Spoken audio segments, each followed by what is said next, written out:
స్వాగతం సుస్వాగతం. ముందుగా మనందరి గురువు డాక్టర్ బ్రహ్మర్షి పితామహ పత్రిజీకి అలాగే స్వర్ణమాల పత్రి మేడంకి హృదయపూర్వకంగా నమస్కారాలు తెలియజేసుకుందాం. మాస్టర్స్, పిఎంసి డిజిటల్ వారు నిర్వహిస్తున్న ఆఫ్టర్నూన్ సెషన్ కి అందరికి మరొకసారి స్వాగతం. మాస్టర్స్, బ్రహ్మర్షి పితామహ పత్రిజీ దివ్య స్ఫూర్తితో పిఎంసి డిజిటల్ మరియు స్పిరిచువల్ టాబ్లెట్స్ రీసెర్చ్ ఫౌండేషన్ వారి సంయుక్త ఆధ్వర్యంలో ధ్యానం ద్వారా సంపూర్ణ ఆరోగ్యం అనే కార్యక్రమంలో మరి ఈ రోజు 3వ రోజుకి చేరుకున్నాం. మాస్టర్స్, మరి ఈ స్వస్థితి అనే ప్రోగ్రామ్ లో మరి ఈ రోజు మనకి జ్ఞానాన్ని పంచడానికి ఉదయ్ గారు ఇచ్చేశారు. ఈ మేడం లెక్చరర్ గా వర్క్ చేస్తూ అలాగే ఎన్నో కౌన్సిలింగ్ చేస్తూ ఎన్నో వర్క్ షాప్ కూడా కండక్ట్ చేస్తూ ఉన్నారు. మరి ఏపీకి ఈ మేడం రీసెర్చ్ స్టేట్ ఇన్ఛార్జ్ గా ఉన్నారు స్పిరిచువల్ టాబ్లెట్స్ లో. మరి ఈ మేడం ఈ రోజు మనకి టాపిక్ ని అందిస్తున్నారు. లో బ్యాక్ పెయిన్ గురించి అలాగే గర్భకోశ వ్యాధుల గురించి మరి ఈ రోజు మనకి జ్ఞానాన్ని అందించడానికి మేడం ఇచ్చేశారు. మరి మేడం ని మనం వెల్కమ్ చెప్పుకుందాం. వెల్కమ్ మేడం, ఉదయం మేడం. ఓకే అండి, ఇంతటి గొప్ప ధ్యానాన్ని జ్ఞానాన్ని మనకు అందించిన మన పితామహ పత్రిజీ గారికి ధన్యవాదాలు తెలుపుకుందామండి. అలాగే స్పెషల్ టాబ్లెట్స్ ఫౌండర్ అయిన డాక్టర్ జీకే గారికి కూడా ధన్యవాదాలు తెలుపుకుందాం. అలాగే ఈ క్లాసుని నిర్వహిస్తున్న నిర్వాహక బృందానికి, ఈ క్లాస్ కి అటెండ్ అయిన మాస్టర్స్ అందరికీ కృతజ్ఞతలు తెలుపుకుందాం. మాస్టర్స్, థ్యాంక్ యూ అండి. మేడం కొంచెం గట్టిగా చెప్పండి మేడం క్లాస్. ఓకే మేడం, ధ్యానం కాబట్టి కొంచెం స్లోగా చెప్తాను. ఇప్పుడు కొంచెం ఓకే, నా వాయిస్ వినిపిస్తుందా ఇప్పుడు? Okay masters. ఓకే అండి, అందరికీ నమస్కారం అండి. నా పేరు ఉదయ, చిత్తూరు నుంచి వచ్చాను. నేను కాలేజ్లో లెక్చర్గా వర్క్ చేస్తున్నాను. నేను 2003లో డిసెంబర్ 25వ తారీఖున ధ్యానంలోకి రావడం జరిగింది. అనుకోకుండా తిరుపతిలో ధ్యాన యజ్ఞాలు జరుగుతుంటే మా పెద్దమ్మ వెళ్తూ నన్ను తోడు తీసుకెళ్లారనమాట. సో అలా నేను అక్కడికి వెళ్ళడం జరిగింది. వెళ్ళి పత్రిసాన్ని చూడడం జరిగింది ఫస్ట్ టైం. అప్పుడే నేను పత్రిసాన్ని చూడడము, ధ్యానం అంటే ఏంటో నాకు అంత ముందు వరకు అసలు ఏమీ తెలియదు. అక్కడికి వెళ్ళినప్పుడు పత్రిసాన్ని చూడంగానే ఈయన నాకు చాలా బాగా తెలుసు అని అనిపించింది అనమాట. కాకపోతే నేను అంత ఇంట్రెస్ట్గా ఇష్టంగా నేను వెళ్ళలేదు ఆ క్లాస్కి. మా పెద్దమ్మతో తోడు కోసం వెళ్ళాను. అలా అక్కడ వెళ్ళిన తర్వాత ప్రతిసారి ధ్యానం చేయించారు. ఫస్ట్ టైం అప్పుడే నేను ధ్యానం చేయడము చేసినప్పుడు ఒక మంచి ఎక్స్పీరియన్స్ కూడా వచ్చింది నాకు. కాకపోతే అది ఎక్స్పీరియన్స్ అని తెలియదు, ఏమని తెలియదు. నాకు ఇష్టం లేదు కాబట్టి నేను రిటర్న్ వచ్చేసానండి. కానీ ఏదైతే ప్రతిసారి ఇచ్చిన ధ్యానం ఉందో అది నాకు ఆ రోజు నాకు బీజం పడింది అనమాట. సో నా ఇష్టం లేకుండా నేను స్టార్ట్ చేసిన ఆ తర్వాత నుంచి నాకు ధ్యానానికి సంబంధించిన అవకాశాలు చాలా వచ్చేది. వీళ్ళు అంతకుముందు ఎప్పుడు నేను ధ్యానం గురించి వినలేదు. ఆ తర్వాత నుంచి చాలా మంది నాకు అప్పుడప్పుడు చెప్పేవాళ్ళు, అక్కడ మెడిటేషన్ క్లాస్ జరుగుతుంది, ఇక్కడ జరుగుతుంది, నువ్వు రావచ్చు కదా. ఇలా నాకు ఎప్పుడు నా దగ్గరికి వస్తూనే ఉండేది అవకాశాలు. సో నేను దాన్ని ఉపయోగించుకున్నాను అనమాట. ఇష్టం లేకుండా స్టార్ట్ చేసిన నాకు తర్వాత ఇంట్రెస్ట్ పుట్టింది. నేను ధ్యానం చేయడం స్టార్ట్ చేశానండి. కానీ ప్రతిసారితో మాత్రం నాకు ఫస్ట్ డే ఏ రోజైతే నేను సార్ని చూసానో ఆ రోజు నుంచి ఒక యాస్ట్రల్ గా నాకు ఒక కనెక్టివిటీ అనేది ఏర్పడింది అనమాట. సో ప్రతిసారి నాకు తోడున్నారు, నా పక్కన ఉన్నారు అనే ఒక ధైర్యం నాకు ఎప్పుడు ఉండేది. నా క్వశ్చన్స్ కి ఆన్సర్స్ కూడా నాకు చాలా వరకు నాకు ఏ డౌట్ వచ్చినా ఏమొచ్చినా నేను సార్ని అడగడం నాకు అలవాటు అనమాట. ధ్యానంలో కూర్చొని నేను సార్ని అడుగుతాను క్వశ్చన్స్, నాకు వెంటనే ఆన్సర్స్ వచ్చేవి. ఇలా నేను ధ్యాన సాధన అనేది స్టార్ట్ చేశానండి. చేసిన తర్వాత ఇంకా చెప్పడం కూడా స్టార్ట్ చేశాను. చాలా అందరూ వినేవారు కాదనమాట. అప్పుడు ధ్యానం గురించి చెప్తుంటే వినేవారు కాదు. ఒక రోజైతే మా ఫ్రెండ్ ఒకరు నువ్వు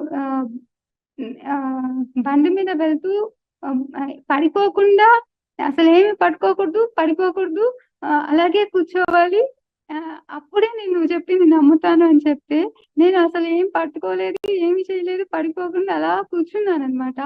కావాల్సుకుని ఎలాగ బండిని ఇటు అటు తిప్పడం రకరకాలుగా ప్రయత్నాలు చేసినా నేను పట్టుకోకుండా అలా కూర్చున్నాను.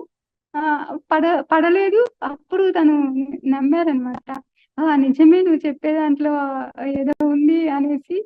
ఇలా ఆ, ధ్యానం గురించి చెప్పడం స్టార్ట్ చేశాను.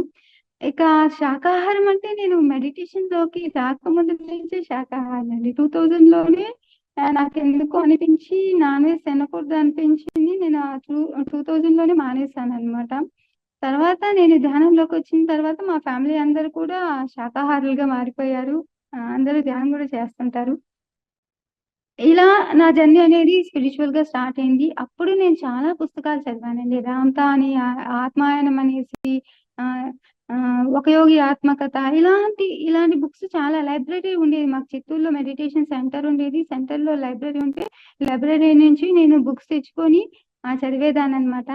ధ్యానాంధ్రప్రదేశ్, ఇప్పుడు ధ్యాన జగత్ అంటున్నాం కదా, అప్పుడు ధ్యానాంధ్రప్రదేశ్ అని చెప్పేవారు. ధ్యానాంధ్రప్రదేశ్ పుస్తకం అయితే అది ప్రతిసారు ప్రతి పేజీ, ప్రతి అక్షరం చదువుతూ కరెక్ట్ చేస్తారని చెప్పి నేను ఆ పుస్తకంలో ఒక అక్షరం కూడా మిస్ అయ్యేదాన్ని కాదు. ప్రతి ఒక్క అక్షరం చదివేదాన్ని. అలా పుస్తకాలు చదివేదాన్ని, ధ్యానం చేసుకునేదాన్ని. ఇలా ఉన్నాను. కానీ నువ్వు ఆ షేరింగ్ చేయడము, అందరికి వెళ్ళి క్లాసులు చెప్పడము, మాట్లాడడము ఇవి అలవాటు లేదనమాట. నేను ధ్యానం చేసుకుంటాను, నాకు కావాల్సిన నాలెడ్జ్ నేను తీసుకుంటాను.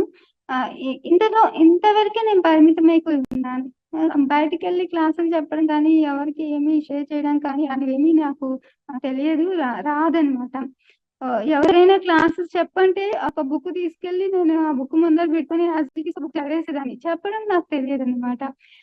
సో ఇలా నేను సాగుతుండగా 2018 లో అండి, 2018 లో స్పిరిచువల్ టాబ్లెట్స్ క్లాసెస్ అనేవి మనకు కొట్టాల, చిత్తూరు దగ్గర కొట్టాల ఉంది కదండి, పిరమిడ్ ధ్యాన ఆశ్రమం. అది అక్కడికి వెళ్ళాను అనమాట. అనుకోకుండా వెళ్ళడం జరిగింది. అక్కడికి కూడా నాకు తెలియదు అసలు స్పిరిచువల్ టాబ్లెట్స్ అని, డాక్టర్ జీకే గారు అని ఎవరు నాకు ఆ ముందు వరకు తెలియదు అనమాట.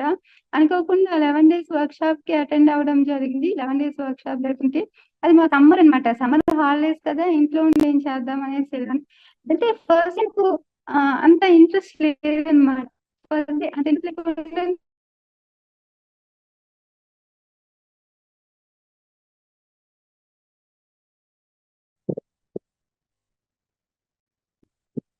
వాయిస్ రావట్లేదు.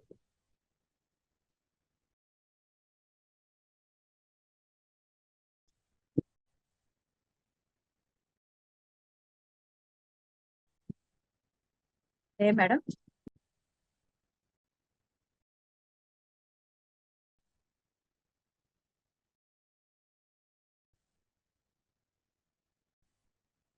హలో.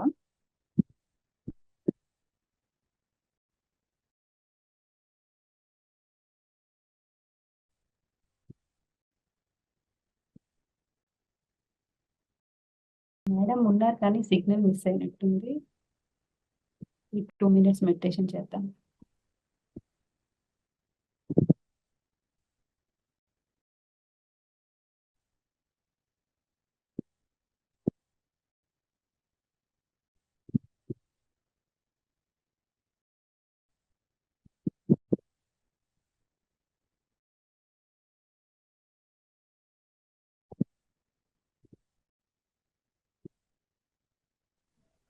మేడం ఓకేనా? Okay madam, continue. Okay. Okay okay అండి.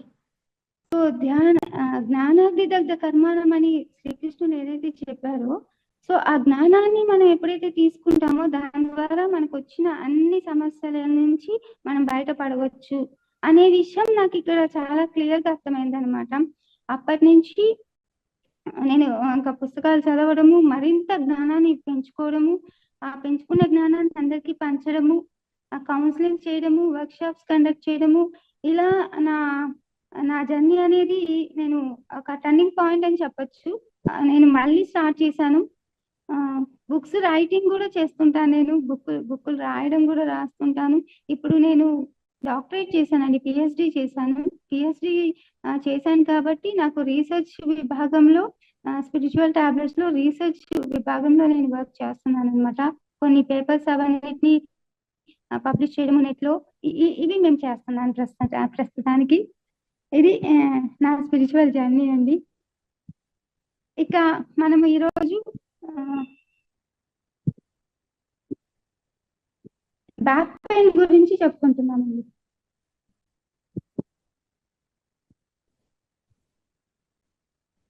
ఒక్క నిమిషం స్క్రీన్ షేర్ చేస్తానండి.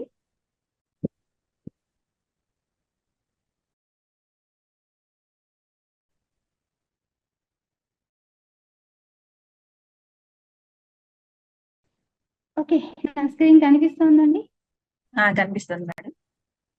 ఓకే అండి, ఈరోజు మనము బ్యాక్ పెయిన్ గురించి చెప్పుకోబోతున్నాము. జనరల్ గా ప్రతి ఒక్కరు చెప్పే సమస్యల్లో ఈ బ్యాక్ పెయిన్ అనేది ఒక సమస్య కదండి.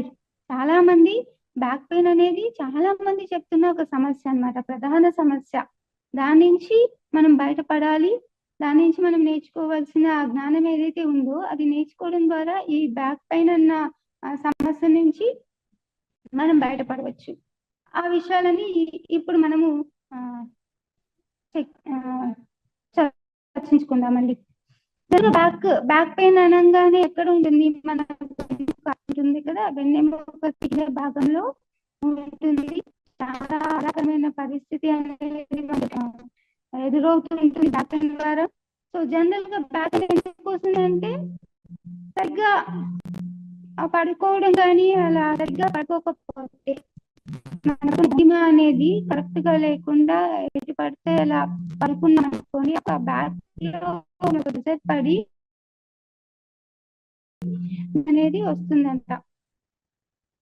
అలాగే మన కండరాలు కూడా కొద్దిగా దానికి ఏమైనా గాయాలు తగిలితే, మన బ్యాక్ ఉంటుంది కదా, ఆ కండరాలకి ఏమైనా గాయం తగిలితే కూడా బ్యాక్ పెయిన్ అనేది రావచ్చు.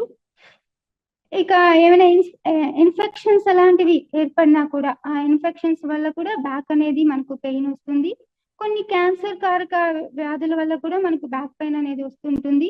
డిస్క్ ప్రాబ్లమ్స్, వెన్నెముకలో డిస్క్ ప్రాబ్లమ్స్ వల్ల కూడా బ్యాక్ పెయిన్ వస్తుంది. సయాటికా వల్ల బ్యాక్ పెయిన్ వస్తుంది. టీబీలో కొన్ని రకాల కొన్ని ఉన్నాయన్నమాట, టీబీలో కొన్ని రకాలు, వాటి ద్వారా కూడా మనకు బ్యాక్ పెయిన్ అనేది వచ్చేదానికి అవకాశం ఉంది. ఇవన్నీ జనరల్ గా ఫిజికల్ గా బ్యాక్ పెయిన్ ఎందుకు వస్తుంది, దానికి కారణాలు ఏంటి, ఎలా వస్తుంది అనేసి చెప్పుకుంటున్నాం. కానీ నడుం నొప్పి అనంగానే, బ్యాక్ పెయిన్ అనంగానే మనకు బ్యాక్ పెయిన్ ఎక్కడ ఉంటుందంటే మన చక్రాస్ లో కింద భాగంలో ఉంటుంది బ్యాక్ అనేది, అంటే మూలాధార చక్రానికి సంబంధించి. మన నడుం నొప్పి అనేది మూలాధార చక్రానికి సంబంధించి. మనకు తెలిసినే కదండి 7 చక్రాస్ ఉంటాయని. 7 చక్రాలు ఫస్ట్ చక్ర వచ్చి మూలాధార చక్ర. మూలాధార చక్రానికి సంబంధించిన ప్రతి ఒక్క చక్రాకి, మనం 7 చక్రాలను చెప్పుకుంటున్నాం కదా, 7 చక్రాలకు ప్రతి ఒక్క చక్రాకి ఒక క్వాలిటీ అనేది ఉంటుంది. సో ఆ క్వాలిటీ అనేది ఎప్పుడైతే మనం నేర్చుకుంటామో అప్పుడు ఆ చక్రాన్ని మనం యాక్టివేట్ చేసుకున్న వాళ్ళం అవుతాం అనమాట. ప్రతి ఒక్క చక్రాకి ఒక క్వాలిటీ అనేది ఉంటుంది. సో ఇది బ్యాక్ పెయిన్ ఎందుకు వస్తుందంటే మనము మూలాధార చక్రానికి సంబంధించిన క్వాలిటీస్ ని అక్కడ మనం నేర్చుకోవాలి, వాటిని ఇంప్లిమెంట్ చేయాలి అని చెప్పడం కోసమే మనకి బ్యాక్ పెయిన్ అనేది వస్తుంటుంది అనమాట.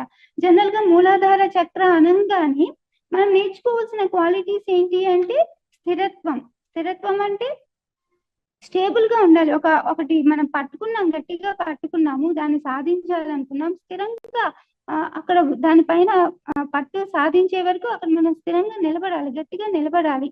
అంతేగాని ఈ రోజు చేస్తానని చెప్పి మళ్ళీ మరుసటి రోజు మానేయడం ఇలా చేయకూడదు. ఇప్పుడు ధ్యానం చేయాలనుకున్నాము, మనకు వేమనగా పద్యం కూడా ఉంది కదా, పట్టు పట్టక రాదు పట్టి విడువక రాదు, పట్టు పట్టనేని బిగియ పట్టవలేను, పట్టి విడుట కన్నా పడి చచ్చుత మేలయ అనేసి వేమనాచార్యులు ఎలా చెప్పారు, అలాగా మనం ధ్యానం చేయాలనుకున్నాము స్థిరంగా నిలబడాలి. ఒకరోజు ఎవరో ఎక్స్పీరియన్స్ చెప్పారు, అదే మనకు చేస్తే బాగుంటుంది, తగ్గిపోతుంది అని చెప్పేసి ఆ రోజు ధ్యానం చేసి 4 రోజుల తర్వాత మళ్ళీ మానేయడం అలా కాకుండా గట్టిగా మనం పట్టుకున్నాము, ఏదో ఒకటి తాడో పేడో, డూ ఆర్ డై అంటారు కదా, తాడో పేడో తెలుసుకోవాలి అన్నంత గట్టిగా పట్టుకొని స్థిరంగా మనం దానిపైన అభ్యాసం అనేది చేయాలి. ఆ స్థిరత్వం అనేది లేకపోతే మూలాధార చక్రాలో నేర్చుకోవాల్సిన క్వాలిటీస్ అన్నమాట ఇవన్నీ. స్థిరత్వం అనేదాన్ని మనం పెంచుకోవాలి, అది లేకపోతే కూడా మనము ఆ పర్యవసానం మన బ్యాక్ ద్వారా చూడొచ్చు, బ్యాక్ పెయిన్ ద్వారా మనము దాన్ని అనుభవించాల్సి వస్తుంది. అలాగే మూలాధార చక్ర అంటే కష్టపడే క్వాలిటీ, కష్టపడే తత్వాన్ని కూడా మనం పెంచుకోవాలి. కష్టపడే తత్వం అంటే ఫిజికల్ గా కావచ్చు, స్పిరిచువల్ గా కావచ్చు. ఫిజికల్ గా అంటే మనము ఏదైనా ఒక పని చేయాలంటే కష్టపడి సాధిస్తేనే కదా, కష్టపడితేనే మనకు ఆ ఫలితం అనేది దక్కుతుంది. అలాగే ధ్యానంలో కూడా మనం స్టార్టింగ్ లో ధ్యానంకి వచ్చినప్పుడు గంటలు గంటలు ధ్యానం చేయమని చెప్తుంటారు. అన్ని గంటలు కూర్చోలేక ఇంకా ధ్యానంలో కూర్చుంటే ప్రారంభంలో చాలా పెయిన్స్ వస్తాయి. ఆ పెయిన్స్ ని భరించలేక ధ్యానం వద్దు ఏమొద్దు అని చెప్పి మానేసి మనం వెళ్ళిపోతుంటాం. కానీ అక్కడ కష్టపడే తత్వాన్ని అలవాటు చేసుకోవాలి. అన్ని గంటలు కూర్చోవడం మనకి ఎప్పుడు అలవాటు లేదు. అంతకుముందు ఎప్పుడు మనం గంటలు గంటలు కూర్చోవడం అనేది, స్థిరంగా ఒక ప్లేస్ లో కూర్చోవడం అనేది మనకి ఎప్పుడు అలవాటు లేని విషయము. కానీ ఇక్కడికి వచ్చాము, గంటలు గంటలు కూర్చోమని చెప్తున్నారు. అక్కడ మనం కష్టపడే తత్వాన్ని అలవాటు చేసుకోవాలి. అన్ని గంటలు కూర్చోవడం సాధన చేయాలి, అప్పుడే మనకి ఫలితం ఉంటుంది. సో ఆ కష్టపడే తత్వాన్ని పెంచుకోవాలి. పెంచుకోవడంతో పాటు సహనం అనే క్వాలిటీని కూడా పెంచాలి. సహనం, ఇప్పుడు గంటలు గంటలు కూర్చోవాలంటే మనకి సహనం కావాలి కదా, అంతసేపు ఉండాలంటే ప్రశాంతంగా సహనంగా అక్కడ వెయిట్ చేయాలి, కూర్చోవాలి. ఇంకా చాలా మంది ఏం చేస్తారంటే ధ్యానంలోకి వస్తారు, ఏదో జబ్బులు తగ్గుతాయి, ధ్యానం చేస్తే తగ్గుతుంది అని చెప్తారు. చెప్పిన వెంటనే ధ్యానంలోకి వస్తారు, వచ్చి 4 రోజులు చేసి నాకు ఇంకా తగ్గలేదు అంటుంటారు. అంటే అక్కడ మనం ఎంత వెయిట్ పెట్టాలో, ఎంత సాధన చేయాలో అంత చేస్తే మనకు రావాల్సిన ఫలితం వస్తుంది. 4 రోజులు కూర్చొని చేసేసి నాకు ఇంకా తగ్గలేదు, నాకు ఏమి యూస్ నాకు కనిపించట్లేదు, నేను మానేస్తాను అంటే ఏంటి లాభం? సో సహనమే ప్రగతి. సో సహనంగా మనం ఎదురు చూడాలి, వెయిట్ చెయ్యాలి. రావాల్సిన సమయానికి రావాల్సింది మన దగ్గరికి ఖచ్చితంగా వచ్చే తీరుతుంది. అంతసేపు మనము వెయిట్ చేసే క్వాలిటీ లేకుండా ఇంకా రాలేదు అంటే నేచర్ కి తెలుసు, ప్రకృతి నియమాలు అనేది ఒకటి ఉంటాయి, నేచర్ కి తెలుసు. ఆ నియమాల ద్వారా ఎప్పుడు ఎవరికి ఏం అందించాలో అది అందిస్తుంది. సో వెయిట్ చేయడం, సహనంతో ఉండడం అనేది కూడా మనం అలవాటు చేసుకోవాలన్నమాట. ఇంకా మన సంకల్ప శక్తి ద్వారా మనం దేన్నైనా సాధించవచ్చు. మనలో అంత పవర్ ఉంది. మనకి ఏం కావాలి అన్నా ఆ కావాల్సిన దాన్ని మన సంకల్ప శక్తి ధ్యానం చేసి మన ఎనర్జీస్ ని పెంచుకొని సంకల్పంతోనే సాధించవచ్చు. ఎవరి దగ్గరికి వెళ్ళి మనం ఏం ఫైట్ చేయక్కర్లేదు, నాకు ఇది కావాలి అది కావాలి ఏం అడగక్కర్లేదు. మన సంకల్ప శక్తితోనే మనం సాధించుకోగలిగే అంత పవర్ మనకు ఉందన్నమాట. సో ఇంకా మనుగడ సాగించడం, జనరల్ గా మూలాధార చక్ర అంటేనే, మూలాధార చక్ర స్థితిలో ఉన్న వారు ఎలా ఉంటారంటే భూమిపైకి కొత్తగా జన్మలు తీసుకున్న సోల్స్, కొత్తగా భూమి మీదకి జన్మ తీసుకోవడానికి వచ్చిన వాళ్ళనమాట. సో ఇప్పుడు మనం ఏవైనా ఒక కొత్త ప్రదేశంలోకి వెళ్ళామనుకోండి, కొత్త ప్రదేశంలోకి వెళ్తే అది అలవాటు పడే వరకు మనకు కొద్ది కష్టంగానే ఉంటుంది. మనం ఇక్కడ భూమిపైనే ఉంటున్నాం కానీ మనకు తెలియని ఒక కొత్త ఊరికో కొత్త ప్లేస్ కో వెళ్ళామనుకోండి, అక్కడ మనకు అలవాటు పడడము కష్టంగా ఉంటుంది. సో అది మనం ప్రాక్టీస్ చేస్తాం కొద్ది రోజులు, మనం అలవాటు పడేంత వరకు కొంచెం కష్టంగా ఉన్న తర్వాత మనకు అలవాటు అయిపోతుంది. అంటే అక్కడ మనుగడ సాగించడం, ఎలాగైనా సరే ఉండాలి, ఎలాగైనా సరే బ్రతకాలి అనేది మనము దృష్టిలో పెట్టుకొని ఉండటం అనేది అలవాటు చేసుకోవాలి. సో మనుగడ సాగించాలన్న స్పృహతో మనము ఉండాలి. అక్కడ ఉంటూ ఆ పరిస్థితులు ఎప్పుడైతే మనం నేర్చుకుంటూ వాటికి అలవాటు పడతామో ఆ తర్వాత మనకు సులువైపోతుంది. ఇక్కడ నేను వచ్చాను, ఎందుకు వచ్చాను? ఏదో నేర్చుకోవడానికి వచ్చాను. సో నేర్చుకోవడం అనేది మన మెయిన్ పర్పస్, మన గోల్ అన్నమాట. సో ఆ నేర్చుకోవడం కోసం వచ్చే వాటిని అన్నింటిని ఎదుర్కొంటూ అక్కడ మనం గట్టిగా నిలబడుతూ మనం ముందుకు వెళ్ళడం అనేది చెయ్యాలన్నమాట. కాబట్టి ఈ చక్రాలు జనరల్ గా మనం నేర్చుకోవాల్సిన, మనకు ఎదురయ్యే సవాళ్ళు ఏంటంటే సోమరితనము, భయము, ఆందోళన, అభద్రతా భావము, మనల్ని మనం తక్కువగా చేసుకుంటుంటాము, స్వీయ గౌరవం అనేది ఉండదు, మనల్ని మనం తక్కువ చేస్తాము, పక్క వాళ్ళతో కంపేర్ చేసుకొని వాళ్ళు చాలా గొప్పవారు, నాకేమీ తెలీదు, నేను చాలా తక్కువ అని మనల్ని తక్కువ చేసుకోవడము, ఇలాంటి క్వాలిటీస్ ఉన్నాయి. అంటే మూలాధార చక్ర స్థితిలో మనం నేర్చుకోవాల్సిన లెసన్స్ నేర్చుకోవాలి అని అర్థం. సో ఎప్పుడైతే ఇవన్నీ మనలో ఉన్నాయని తెలిసినప్పుడు ఆ పైన మనం చెప్పిన స్థిరత్వము, కష్టపడే తత్వము, సహనము, సంకల్ప శక్తి ఇలాంటి వాటిపైన మనం దృష్టి పెట్టి వాటిని నేర్చుకోవడానికి ప్రయత్నం చేయాలి.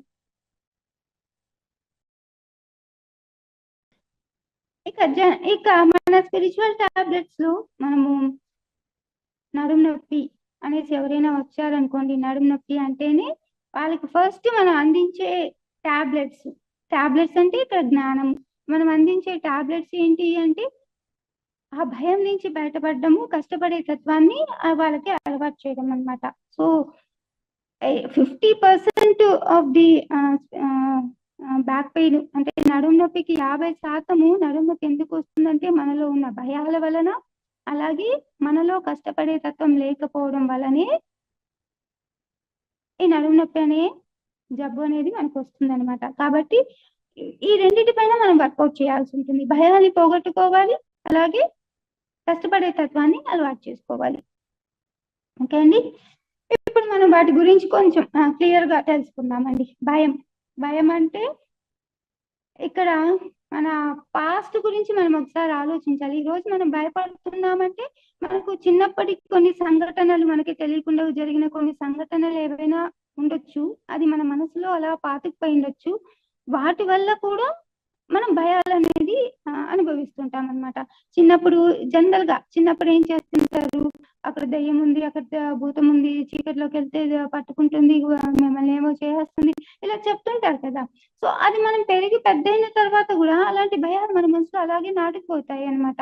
సో ఇప్పుడు కూడా మనం చీకటిలోకి వెళ్ళాలంటే అక్కడ దయ్యం ఉందేమో, ఏదో ఉందేమో, ఏదో పట్టుకుంటుందేమో అన్నట్టుగా ఉంటుంది.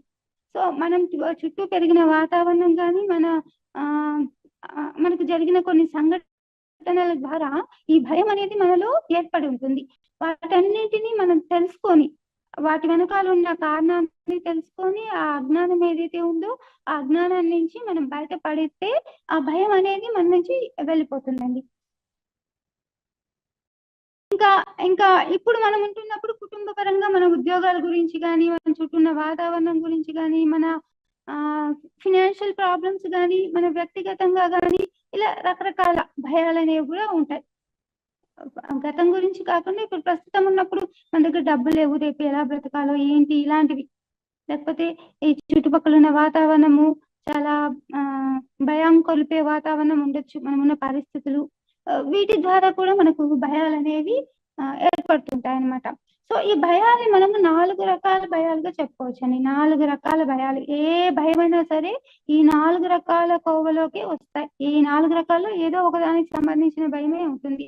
సో ఈ భయాన్ని మనం 4 రకాలుగా డివైడ్ చేసుకుంటే దాంట్లో శారీరక భయము, మానసిక భయము, బుద్ధిపరమైన భయము మరియు ఆత్మ భయం అనేది 4 రకాలు అనమాట. శారీరక భయము అంటే ఫిజికల్ బాడీకి సంబంధించిన, మన శరీరానికి సంబంధించిన భయాలు. శరీరానికి సంబంధించిన భయాలంటే మన బాడీ, మన శరీరానికి ఏమవుతుందో ఏమో అనేసి భయపడుతుంటాం. ఇప్పుడు చీకటి అంటే భయము, లేకపోతే నిప్పు అంటే భయము, కొంతమందికి వాటర్ అంటే భయము, కొంతమంది ఎత్తైన ప్రదేశాలంటే భయము, లోతైన ప్రదేశాలు చూడాలంటే భయము, ఇలా భయపడుతుంటాం కదా. సో ఇవన్నీ శారీరక భయాలకు సంబంధించింది. గట్టిగా ఎవరితోనే మాట్లాడాలంటే భయము, స్టేజ్ ఎక్కి మాట్లాడాలంటే భయము, మైక్ పట్టుకోవాలంటే భయము, ఇలాంటివన్నీ శారీరక భయాలకి సంబంధించింది. సో ఇలాంటి భయాలు మనలో ఏ ఉన్నా సరే, ఈ భయాల నుంచి బయటపడాలి అంటే ఏవైతే మనకు భయం ఉందో ఆ భయాన్ని మళ్ళీ మళ్ళీ ప్రాక్టీస్ చేస్తూ వాటి నుంచి మనం బయటపడవచ్చు. ఇప్పుడు చీకటి అంటే భయం అనుకోండి, చీకటి అంటే భయం అంటే ఏం చేయాలి, మనము మళ్ళీ మళ్ళీ చీకట్లోకి వెళ్ళడానికి అలా ట్రై చేస్తూ ఉండాలి. చీకట్లోకి వెళ్తాము, కాస్త భయం వేస్తుంది, మళ్ళీ వెనక్కి వచ్చేస్తాము, మళ్ళీ నెక్స్ట్ టైం మళ్ళీ ట్రై చేస్తాము, నెక్స్ట్ టైం మళ్ళీ ట్రై చేస్తాము. ఇలా ట్రై చేస్తూ చేస్తూ చేస్తూ చేస్తూ ఉంటే ఏమవుతుంది, ఆ భయం నుంచి మనము ఈజీగా బయటకు పడవచ్చు, ఈజీగా ఆ భయాన్ని అధిగమించవచ్చు అన్నమాట. ఇది శారీరక భయానికి సంబంధించింది. అలాగే మానసిక భయం అంటే మన ఆలోచన ద్వారా మనం ఊహించుకుంటాం, రకరకాలుగా ఊహించుకొని భయపడుతుంటాం.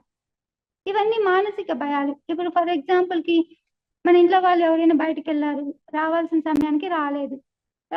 సమయానికి రాకపోతే ఏం చేస్తాం మనం, ఇంకా రాలేదేంటి, ఏమైపోయిందో ఏంటో, వాళ్ళకి ఏమైనా రోడ్లో జరిగిందేమో, యాక్సిడెంట్ అయిపోయిందేమో, ఏమైపోయిందో, ఎందుకు ఇంకా రాలేదు అని ఇంట్లోకి లోపలికి మనం 10 సార్లు తిరిగేస్తుంటాం. ఫోన్లు చేస్తాం, వాళ్ళు లిఫ్ట్ చేయలేదు అనుకోండి, ఇంటికి బయటికి 10 సార్లు తిరిగేస్తుంటాం. సో ఇలా మానసిక పాజిటివ్ గా మనం అక్కడ థింక్ చేయము, ఏమైనా వర్క్ ఉందేమో, ఏమైనా బిజీగా ఉన్నారేమో, అందుకే ఆ ఫోన్ లిఫ్ట్ చేయట్లేదు, వస్తారులే అని పాజిటివ్ గా మనం థింక్ చెయ్యము. ఆ సమయంలో నెగిటివ్ గానే థింక్ చేస్తాం. ఇది మానసిక భయానికి సంబంధించింది. ఇప్పుడు మన ఇంట్లో ఎవరికైనా హెల్త్ ప్రాబ్లం వచ్చింది అనుకోండి, ఫస్ట్ చాలా భయపడిపోతాం, వాళ్ళకి ఏమైపోతుందో అనేసి కదా. అలా ఇలాంటి భయాలన్నిటి నుంచి కూడా మనం బయటపడాలి. ఇవన్నీ మానసిక భయాలకు సంబంధించినవి. మన మనసులో నుంచి నెగటివ్ ఆలోచనలు అనేది పుట్టుకొస్తుంటాయి, పాజిటివ్ గా మనం థింక్ చేయడం అనేది అక్కడ జరగదన్నమాట. సో దీని నుంచి బయటపడాలి అంటే ధ్యానం ద్వారా మాత్రమే మనము మానసిక భయాల నుంచి బయటికి రావచ్చు. ధ్యానం ద్వారా మనం ఏం చేస్తాము, శ్వాస మీద ధ్యాస పెట్టి మన ఆలోచనలన్నిటిని కట్ చేసుకుంటూ వస్తుంటాం. ఆలోచనలన్నిటిని క్రమేపీ తగ్గించుకుంటూ విశ్వశక్తిని అపారంగా మనం తీసుకుంటుంటాము. ఎప్పుడైతే ఆలోచనలను తగ్గించుకుంటామో ఆ తర్వాత మనకు వచ్చే ఆలోచనలు ఎలా ఉంటాయంటే చాలా అద్భుతమైన ఆలోచనలు వస్తాయి. ఆ అద్భుతమైన ఆలోచనలు మన ఎదుగుదలకు గాని, మన చుట్టూ ఉన్న సమాజం ఎదుగుదలకు గాని ఉపయోగపడే అలాంటి గొప్ప గొప్ప ఆలోచనలను మనము ఆలోచించగలుగుతాము. ఫస్ట్ మనం మెల్లమెల్లగా ఆలోచనలను తగ్గించుకుంటాము. తర్వాత మనకు వచ్చే ఆలోచనలు ఎప్పుడు అవసరమైతే అప్పుడే ఆలోచనలు వస్తాయి. ఆ వచ్చిన ఆలోచనలు కూడా చాలా పాజిటివ్ గా ఉంటాయి, అద్భుతంగా ఉంటాయి. కాబట్టి క్రమం తప్పకుండా ధ్యాన సాధన చేయడం ద్వారా మనము ఈ మానసిక భయాల నుంచి బయటపడవచ్చు. అలాగే నెక్స్ట్ బుద్ధిపరమైన భయం అండి. బుద్ధిపరమైన భయం అంటే మన పైన మనకు కాన్ఫిడెన్స్ లేకపోవడం అన్నమాట. అంటే ఇప్పుడు ఒక స్టూడెంట్ ఉన్నాడు, ఎగ్జామ్స్ రాయడం అనేది స్టూడెంట్ కి ఏం కొత్త కాదు కదా. ఫస్ట్ స్టాండర్డ్ నుంచి ఎగ్జామ్స్ రాస్తున్నట్టు, first standard, second, third, fourth, fifth, 10th class అయిపోయింది, ఇంటర్లో ఎగ్జామ్స్ రాశారు, డిగ్రీలో ఎగ్జామ్స్ రాశారు. అయినా మళ్ళీ ఎగ్జామ్స్ అనగానే వాళ్ళకి ఫియర్ వచ్చేస్తుంది, చాలా రేపు ఎగ్జామ్ అంటే ఈరోజు చాలా భయపడుతుంటారు.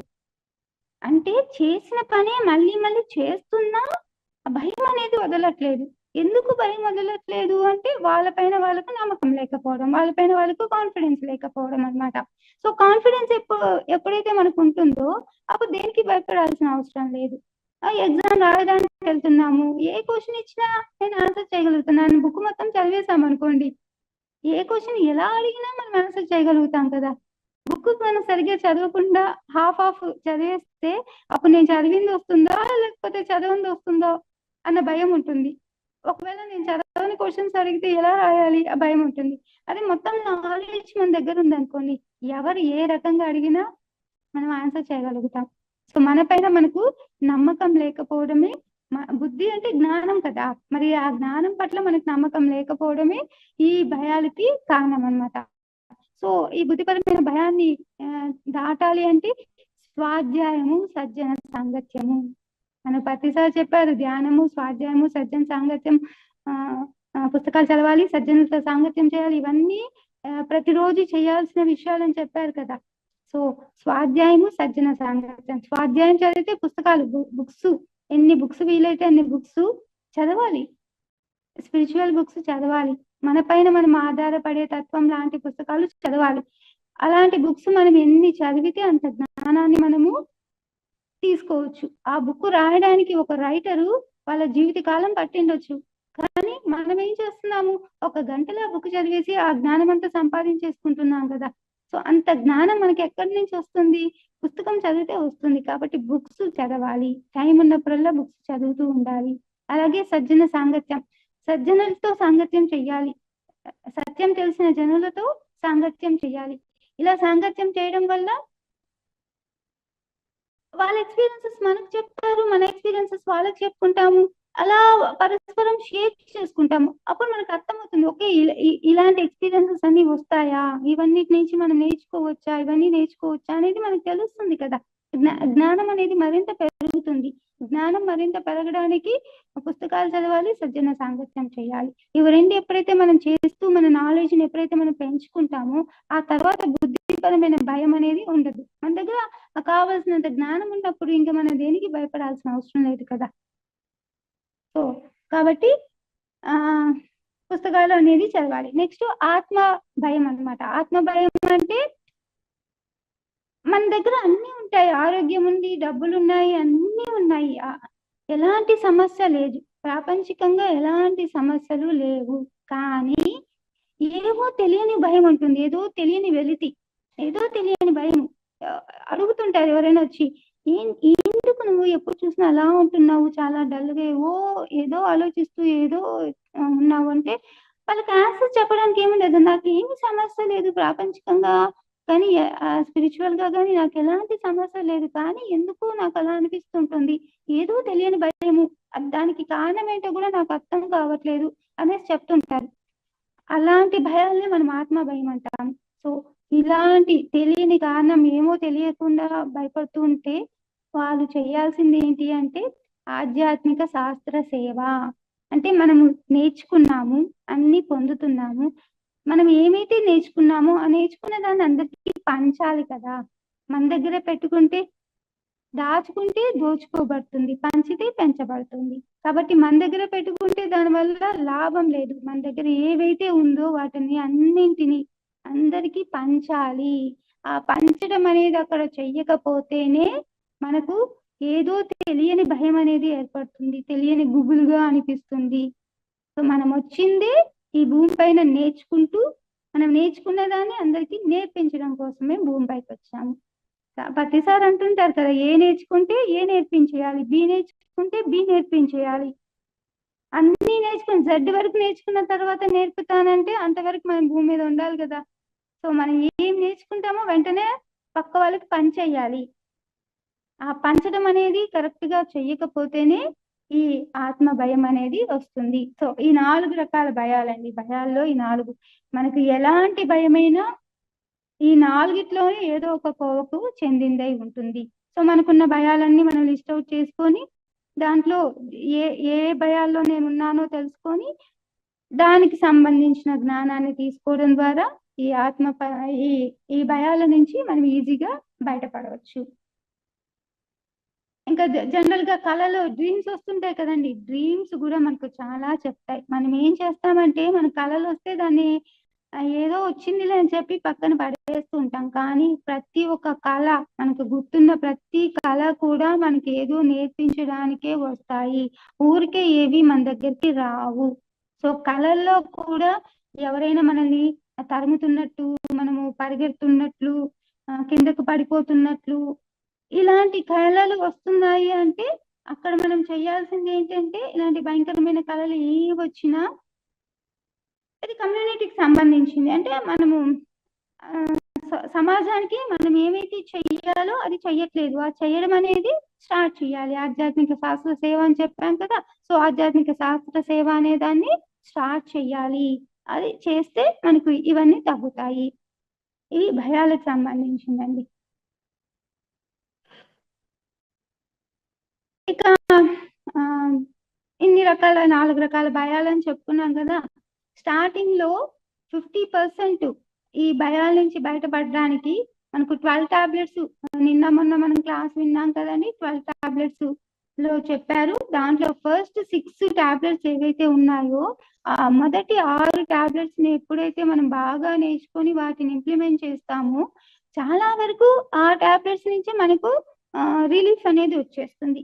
ఫస్ట్ 6 వచ్చి శక్తిని పెంచుకోవడానికి, సెకండ్ 6 వచ్చి నాలెడ్జ్, జ్ఞానాన్ని పెంచుకోవడానికి ఉపయోగపడుతుంది. ఫస్ట్ మన దగ్గర శక్తి ఉండాలి, శక్తి ఉంటేనే ఆ తర్వాత మనం ఏమైనా సాధించగలుగుతాం. కాబట్టి ఫస్ట్ 6 టాబ్లెట్స్ ఏవైతే ఉన్నాయో వాటిని బాగా మనం ఇంప్లిమెంట్ చేయాలి.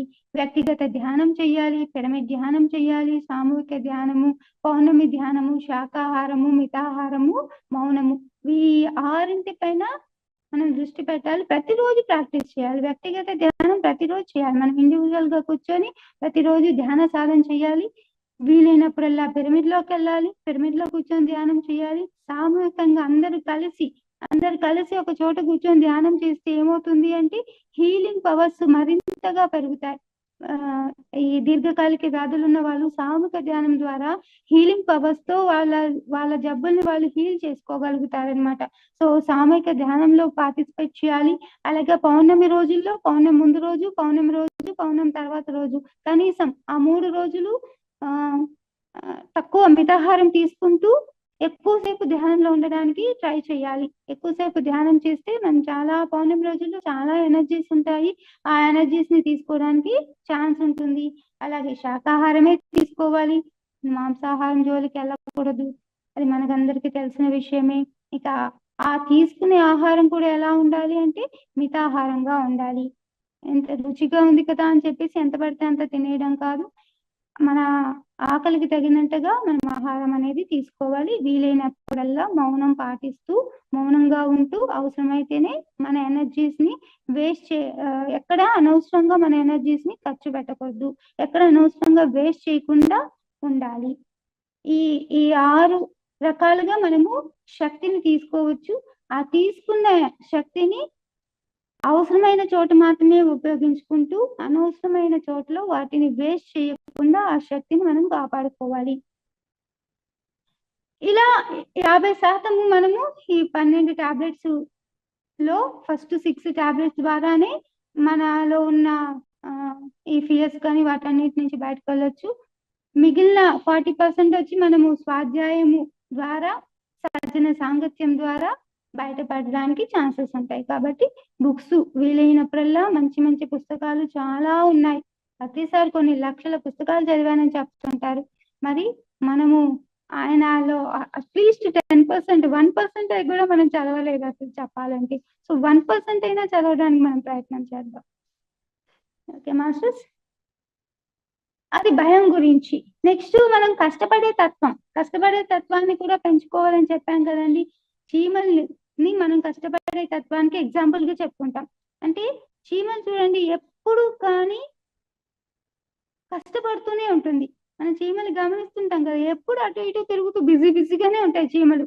తనకన్నా బరువైన ఆహార పదార్థాలను అది మోసుకెళ్తూ ఉంటుంది. అది మోసే ఆహార పదార్థం తన బాడీ కన్నా ఎక్కువ వెయిట్ ఉంటుంది అనమాట. సో తనకన్నా బరువైన ఆహార పదార్థాలని మోసుకెళ్తూ అటు ఇటు తిరుగుతూనే ఎప్పుడు బిజీగానే ఉంటుంది. ఒక్క చీమను కూడా మనం రెస్ట్ తీసుకుంటూ ఉన్నట్టు ఎప్పుడైనా చూసామా అండి? కాబట్టి కష్టపడే తత్వం అంటే దానికి మనం ఎగ్జాంపుల్ గా చెప్పాలంటే చీమని చెప్పుకోవచ్చు. కాబట్టి జీవితంలో మనము ఏమైనా సాధించాలి అంటే ఈ కష్టపడే తత్వాన్ని పెంచుకుంటేనే సాధించగలుగుతాం. ఈజీగా ఏది రాదు. ఏం కావాలని, ఇప్పుడు ధ్యానం కావాలన్నా మనం కూర్చొని గంటలు సాధన చేస్తేనే కదా వస్తుంది. కాబట్టి ఈజీగా ఏది రాదు. ఈజీగా రావాలి అనే దాన్ని మనం పక్కన పెట్టేయాలి. కూర్చొని ప్రాక్టీస్ చెయ్యాలి. అలాగే ఓర్పుగా ఉండాలి, సహనంతో ఎదురు చూడాలి. అంతేగాని నాకు ఇప్పుడే ఆన్సర్ రావాలి, నాకు ఇప్పుడే రిజల్ట్స్ రావాలి అంటే ఎలా వస్తుంది? స్టూడెంట్స్ ఉన్నారు, ఎగ్జామ్స్ రాస్తారు. ఎగ్జామ్ రాసిన తర్వాత కొంతకాలానికి రిజల్ట్స్ వస్తుంది. నేను ఈ రోజు ఎగ్జామ్ రాసేసా, రేపే రిజల్ట్ వచ్చేయాలంటే ఎక్కడ వస్తుంది? ఆ పేపర్స్ అన్ని కరెక్షన్ చేసి తర్వాత రిజల్ట్స్ అనేది ఇస్తారు కదా. అలాగే మనం చేసే ప్రతి పనికి ఫలితం అనేది ఖచ్చితంగా ఉంటుంది. ఆ ఫలితం అనేది ఎప్పుడు రావాలనేది నేచర్ డిసైడ్ చేస్తుంది. ఆ ఫలితాన్ని ఎప్పుడు ఇవ్వాలనేది. సో అది మనకు తెలియకుండా మనకి ఇంకా రాలేదు అనేసి అనుకోకూడదు. ఓర్పు అనేది అవసరం. కాబట్టి కష్టపడే తత్వం ఉండాలి, అలాగే ఓర్పు అనే దాన్ని మనము అలవాటు చేసుకోవాలి. ఊరికే కూర్చోకుండా ఎప్పుడు ఏదో ఒకటి మనం చేస్తూ ఉండాలి. నేర్చుకుంటూ మన దగ్గరకు వచ్చే ప్రతి అవకాశాన్ని వినియోగించుకోవాలి. ఇప్పుడు మనం వెళ్ళాము, ఎవరైనా ఒక క్లాస్ చెప్పండి అన్నారు, లేకపోతే ఏమైనా ఒక పని చెప్పాలి, మన దగ్గరికి ఏ అవకాశం వచ్చినా నా వల్ల అవుతుందా, నేను చెయ్యగలుగుతానా, వాళ్ళైతే చాలా గొప్పగా చేయగలుగుతారు, నేను ఎక్కడ చేయగలుగుతాను, నాలో అంత శక్తి లేదు, ఇవన్నీ మనం పక్కన పెట్టేయాలి. మన దగ్గరికి అవకాశం వస్తుంది అంటే మనలో చెయ్యగలిగే శక్తి ఉంది కాబట్టి మన దగ్గరికి అవకాశాలు వస్తున్నాయి.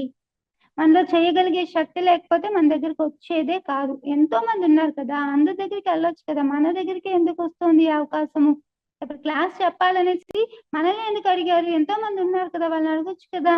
అంటే చెప్పగలిగే శక్తి సామర్థ్యాలు మనలో ఉంది కాబట్టి మన దగ్గరకు వచ్చింది. కాబట్టి వచ్చిన ప్రతి అవకాశాన్ని మనము వినియోగించుకోవాలి. అక్కడ నా వల్ల అవుతుందా అవ్వదా అనే కాదు, ఒక అడుగు ముందుకేస్తే 10 అడుగులు నడిపించడానికి వెనకాల ప్రకృతి ఉంటుంది. ఒక అడుగు కూడా మనం వేయకుండా ప్రకృతి నడిపించేయాలి అంటే అది సాధ్యం కాదు. మనం ఫస్ట్ ప్రయత్నం మనమే చెయ్యాలి. మనం ప్రయత్నం చేస్తేనే ఆ తర్వాత మనకు రావాల్సిన సపోర్ట్ అనేది వస్తుంది. ఆ సపోర్ట్ తో మరింత ముందుకు మనం వెళ్ళగలుగుతాం. అసలు ప్రయత్నమే స్టార్ట్ చేయకుండా నాకు సపోర్ట్ కావాలి అంటే ఖచ్చితంగా రాదు. మనం ప్రయత్నం చేస్తేనే మనకు సపోర్ట్ అనేది అందుతుంది. కాబట్టి వచ్చిన అవకాశాన్ని నా వల్ల అవుతుందా అవ్వదా అనే ఆలోచన నుంచి బయటపడి అవుతుంది, నేను చేయగలుగుతాను, అనేసి మనం ముందుకు అడుగు వేస్తే నేచర్ గమనిస్తూ ఉంటుందండి, వీళ్ళు చేస్తారా చెయ్యరా అనేసి. ఎప్పుడైతే చెయ్యడానికి మనం ముందడుగు వేస్తే మనకు కావాల్సిన సహాయ సహకారాలు ఆటోమేటిక్గా వచ్చేస్తాయి. దాని గురించి మనం ఆలోచించక్కర్లేదు. కాబట్టి ఇటు ప్రాపంచికంగాను మనం ఏవైతే సాధించాలో శారీరకంగా చేయాల్సినవి చెయ్యాలి, ఆధ్యాత్మికంగా చేయాల్సినవి చేస్తూ మనం ముందుకెళ్ళడం అనేది కావాలి. ఆ కష్టపడే గుణాన్ని పెంచుకోవాలి. ఇప్పుడు చెట్లు ఉన్నాయి కదండి, చెట్టు వేరు, జనరల్ గా చెట్టు వేరు వచ్చి మనము స్థిరత్వానికి ప్రతీకగా తీసుకోవచ్చు. చెట్టు ఎలా ఉంటుంది, చెట్టు స్ట్రాంగ్ గా బయట ఉంటుంది, స్ట్రాంగ్ గా బయట గాలి వచ్చినా వాన వచ్చినా తుఫాన్ వచ్చినా ఏమొచ్చినా అది పడిపోకుండా గట్టిగా నిలబడగలిగింది ఒక చెట్టు అంటే దాని కింద వేలు అంత బలంగా ఉంది కాబట్టి ఆ చెట్టు అంత బలంగా నిలబడగలిగింది. వేళ్ళు ఎంత బలంగా ఉంటే చెట్టు అంత బలంగా ఉంటుంది. అంటే ఆ స్థిరత్వం అనేది ఆ వేర్లలో ఉన్న క్వాలిటీ అన్నమాట. సో మనం కూడా అంత స్ట్రాంగ్ గా అంత గట్టిగా నిలబడాలి. ఏదైనా సాధించడానికి అంత స్ట్రాంగ్ గా డెసిషన్ తీసుకొని అంత పట్టుగా సాధించడం అనేది చేయాలి. స్థిరంగా ఉండడం అనేది రావాలి.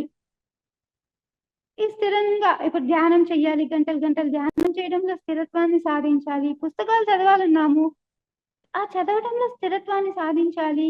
ఇలా మనము ఏమైనా నేర్చుకోవాలి, కొత్త విషయాలు నేర్చుకోవాలి, ఆ నేర్చుకునే విషయాలపైన స్థిరత్వం సాధించాలి. ఇలా మనము స్థిరంగా ఉంటూ ప్రాక్టీస్ అనేది చేయాలి. ఇంకా ఈ వేళ్ళు ఏం చేస్తాయి అంటే తనకు కావాల్సిన పోషకాలని, వాటర్ కావాలి, చెట్టుకు నీరు అందించాలి, పోషకాలు కావాలి, భూమిలో నుంచి దానికి కావాల్సిన నీటిని కానీ పోషకాలను కానీ తీసుకొని చెట్టుకు అందిస్తాయి వేళ్ళు. అంటే అలా అందించడానికి వేర్లు లోపల చాలా విశాలంగా విస్తారంగా విచ్చుకొని ఉంటుందండి. ఒక ప్లేస్ లోనే వేర్లు ఏముండదు, భూమి అంతా అలా విస్తరించి ఉంటుంది. అంటే అందరి దగ్గరికి మూల మూలకి వెళ్ళి దానికి కావాల్సినది తెచ్చుకుంటుంది అన్నమాట. అలా మనం కూడా ఏదో ఒక ప్లేస్ లో కూర్చొని ఒకరితోనే ఉంటూ కాకుండా అందరి దగ్గరికి వెళ్ళాలి, అన్ని రకాల పుస్తకాలు చదవాలి, అందరి యొక్క జ్ఞానాన్ని మనం తీసుకోవాలి. ఏదో ఒకదానికే మనము అంకితం అయిపోకుండా అందరూ చెప్పేది వినాలి, చెప్పిన వాటిలో మనకు నచ్చిన విషయాన్ని మనం తీసుకొని వాటిని ఆచరించాలి. అందులో అందరి దగ్గరికి వెళ్ళాలి, అన్ని పుస్తకాలు చదవాలి, అంత జ్ఞానాన్ని మనము తీసుకోవాలి అని చెప్పడానికి మనం చెట్టుని ఎగ్జాంపుల్ గా తీసుకోవచ్చు.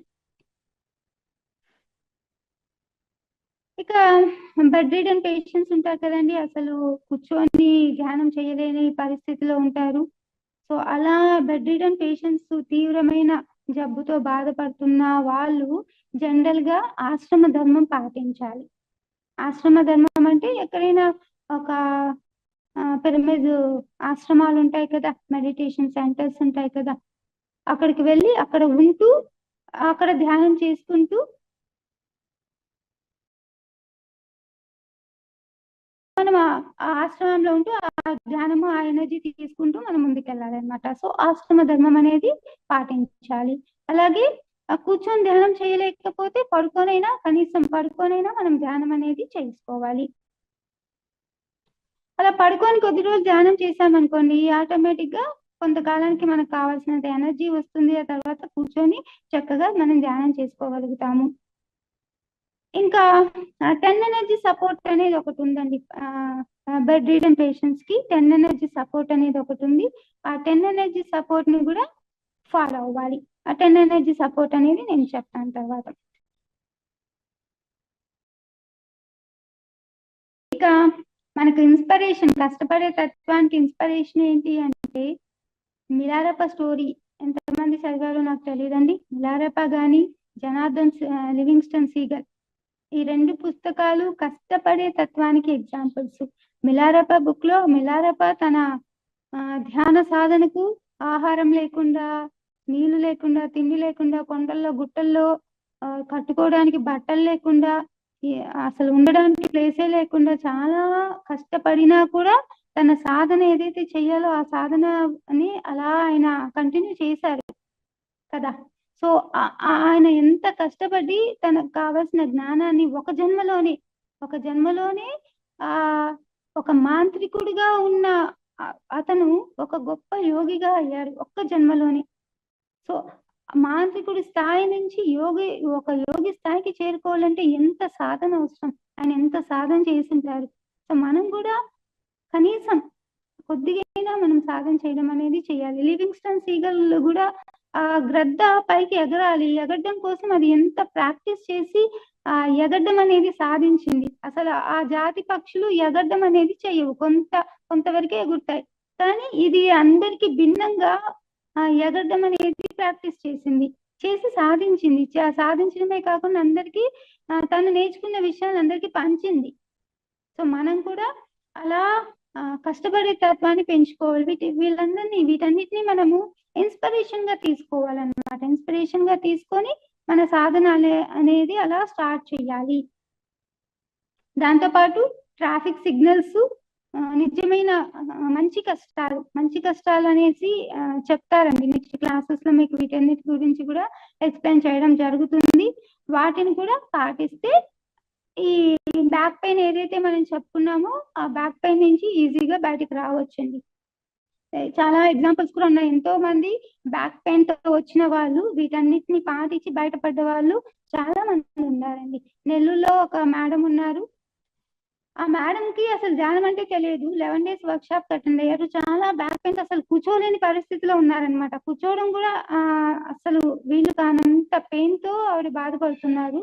కానీ ఈ ధ్యానం గురించి తెలిసి వచ్చారు. 11 days వర్క్ షాప్ జరిగింది. ఫస్ట్ డే అసలు నేను కూర్చోగలనా లేదా అని అనిపించింది, కానీ ఎలాగైనా సరే పట్టుగా కూర్చున్నారనమాట. కూర్చుంటే సెకండ్ డే నుంచి ఆవిడకి ప్రోగ్రెస్ అనేది స్టార్ట్ అయ్యి 11th day కల్లా ఆవిడ పెయిన్ తగ్గించుకోగలిగారండి.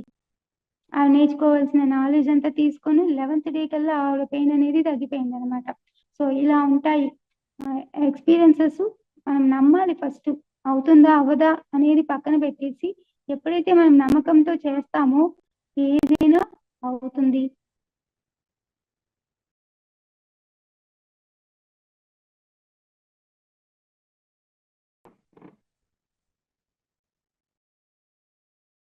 ఓకే మాస్టర్స్, ఇది బ్యాక్ పెయిన్ గురించి అండి.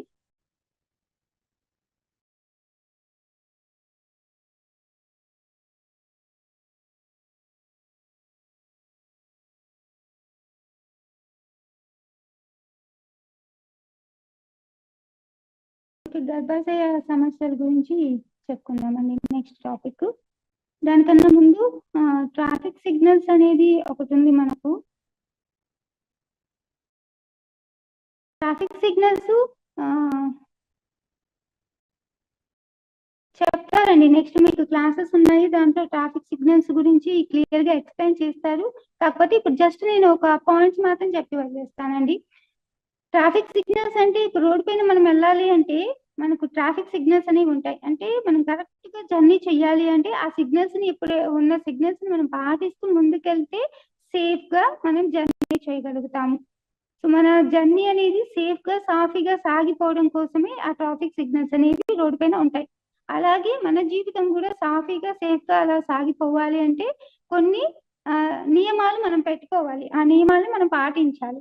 దానికి సంబంధించింది ఇక్కడ ఈ స్పిరిచువల్ ట్రాఫిక్ సిగ్నల్స్ అన్నమాట. సో వీటిని ఎప్పుడైతే మనం పాటిస్తామో అప్పుడు వచ్చిన ప్రతి అడ్డంకులు ఏవైతే ఉంటాయో వాటన్నిటిని మనం ఈజీగా అధిగమించుకుంటూ ముందుకు వెళ్ళడం అనేది జరుగుతుంది అనమాట. దాంట్లో మొత్తం 10 పాయింట్లు ఉంటాయండి. ఆ 10 పాయింట్లని మనము పాటిస్తుండాలి. మన జీవితంలో చాలా భాగము ఈ 10 పాయింట్లు అవసరం అవుతుంది అనమాట. సో దాంట్లో కొన్ని చెప్తానండి. జస్ట్ పాయింట్స్ మాత్రం నేను చెప్తాను. దాని గురించి డీప్ గా మళ్ళీ ఫర్దర్ క్లాసెస్ లో ఎక్స్ప్లెయిన్ చేస్తారు. దీంట్లో ఫస్ట్ మనము అవకాశం జాడ విడవకూడదు. అంటే మన దగ్గరకు వచ్చిన ఏ ఆపర్చునిటీ అయినా ఉపయోగించుకోవాలి. దాన్ని నా వల్ల కాదు, నేను చేయలేనని చెప్పి పక్కన పెట్టకూడదు. శక్తి లేకుండా కోరిక ఇవ్వకూడదు. మన దగ్గర ఎనర్జీ ఉంటేనే, మనం చేయగలిగే శక్తి మన దగ్గర ఉంటేనే మనకి ఏ కోరికైనా వస్తుంది. ఇది చెయ్యాలి అనిపిస్తోంది కానీ నేను ఎలా చేయగలుగుతాను అంటున్నామంటే అక్కడ మన దగ్గర అనిపిస్తోంది అంటే మనలో అది నిజం చేయగలిగేంత పవర్ ఉంది కాబట్టి మనకు అనిపిస్తోంది. శక్తి లేకుండా ఏ కోరిక ఇవ్వబడదు. సో ఏమొచ్చినా మనము చేయగలము. మనలో అంతా ఎనర్జీ అనేది ఉంది. మన మూల అజ్ఞానమే బాధలకు కారణం. మనం అనుభవిస్తున్న ప్రతి బాధకి కారణం ఏంటి అంటే మనలోని అజ్ఞానమే. ఆ అజ్ఞానాన్ని ఎప్పుడైతే తొలగించుకుంటామో బాధల నుంచి ఈజీగా బయటపడవచ్చు. ఆ అజ్ఞానాన్ని తొలగించుకోవడం కోసమే ఈ బుక్స్, ఈ సజ్జన సాంగత్యం ఇవంతా ఉపయోగపడేది. కాబట్టి మన అజ్ఞానాన్ని మనం పక్క వాళ్ళపైన చెప్తుంటాం, వాళ్ళ ద్వారా వచ్చింది, వీళ్ళ ద్వారా వచ్చింది. ఎవరి ద్వారా రాదు, మనలోని మూల అజ్ఞానం ద్వారానే వస్తాయి అనేది మనం తెలుసుకోవాలి. కాబట్టి ఇంకా మనల్ని బట్టే మన తోడు, మనకి ఏం ఎదురవుతున్నా మనల్ని బట్టి, అంటే మనకు అది కావాలి కాబట్టి అది వస్తుంది.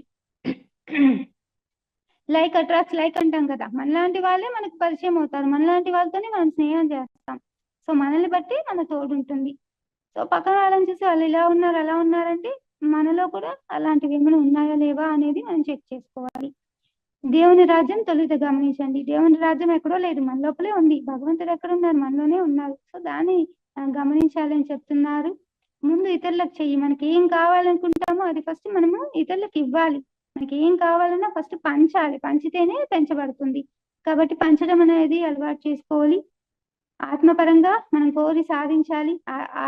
ఆత్మపరంగా కోరి సాధించడం అంటే జ్ఞానం. మనకు కావాల్సిన జ్ఞానాన్ని వెంటపడి వేధించైనా మనకు కావాల్సిన జ్ఞానాన్ని మనం పొందాలి.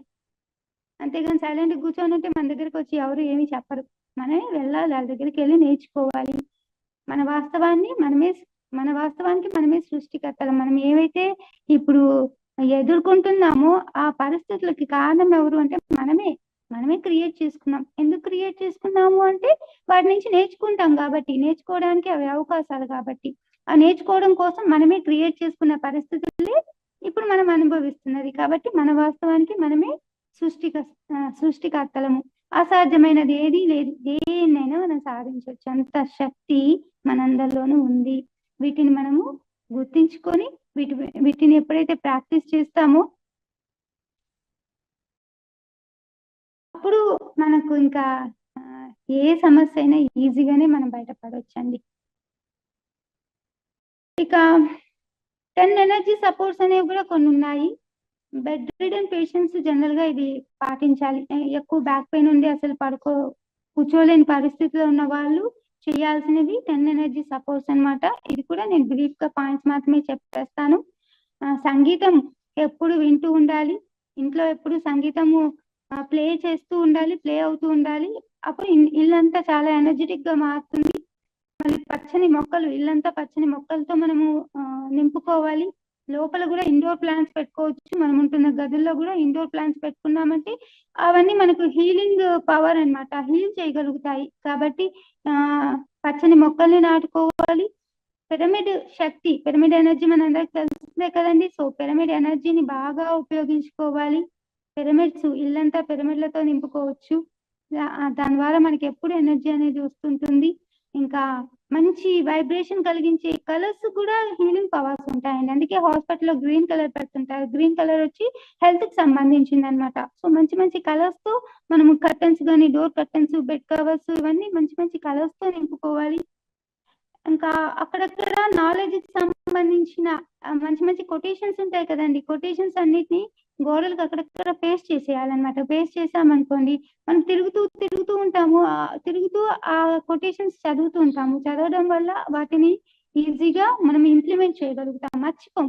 అందుకే స్కూల్స్ లో కానీ ఒక పబ్లిక్ ప్లేసెస్ లో అక్కడక్కడ కొటేషన్స్ అనేవి అతికిచ్చింటారు. ఎందుకు అంటే జనాలు తిరుగుతూ వాటిని చూసి వాటిని ఆచరిస్తారన్న ఉద్దేశంతో అలా చేస్తారనమాట. సో మన ఇంట్లో కూడా అలా మనం ఏవైతే మంచి మంచి విషయాలు ఉన్నాయో, మనం నేర్చుకోవాల్సిన విషయాలు, మంచి మంచి కొటేషన్స్ అన్నిటిని గోడల పైన అక్కడక్కడ పేస్ట్ చేసుకోవచ్చు. ఇంకా ఇంట్లో పాత వస్తువులు అనేవి ఉండకూడదండి. మనం వాడని వస్తువులు ఏ ఉన్నా తీసి బయట పడేయడమో, ఎవరికైనా ఇచ్చేయడమో చేయాలి. అనవసరంగా వాటిని పెట్టుకుంటే దుమ్ము ధూళి ఎక్కువైపోయి వాటి వల్ల నెగటివ్ ఎనర్జీస్ అనేది మనకు ఏర్పడడానికి ఛాన్సెస్ ఉంటాయి.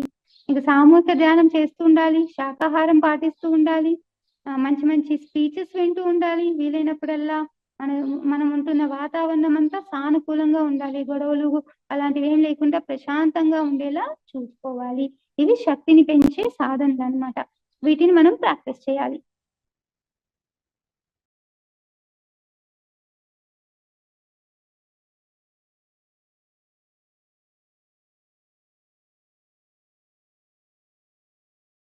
ఓకే అండి, నెక్స్ట్ గర్భాశయం చెప్పుకుందాము.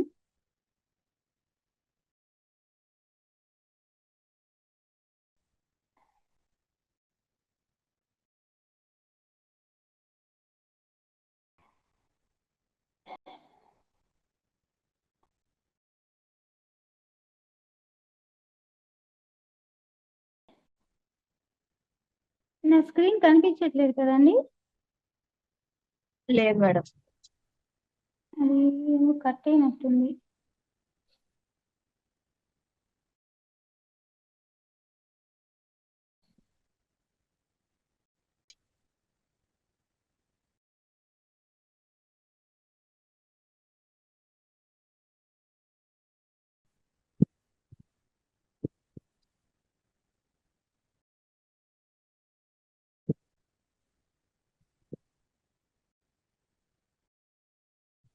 మీరు లీవ్ అయినట్టున్నారు మేడం. ఈ ల్యాప్టాప్ కనెక్ట్ అయ్యి లేదు. లీవ్ ల్యాప్టాప్ అయ్యారు కనెక్ట్ ల్యాప్టాప్. అయితే మనం పోస్ట్ ఇవ్వచ్చు. మేడం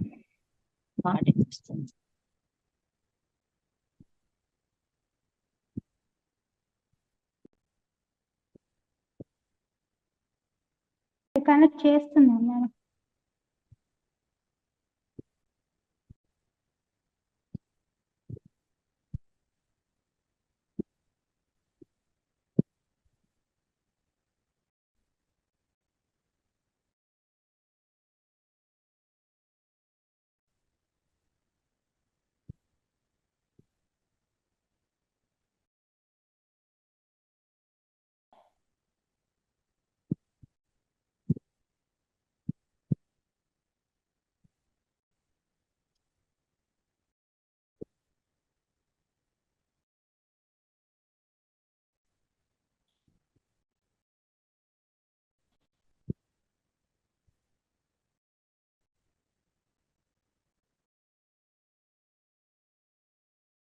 ఓకే మేడం, ఇప్పుడు వచ్చిందా? హోస్ట్ ఇచ్చేది చూడండి. మేడం ఓకే మేడం, వచ్చింది.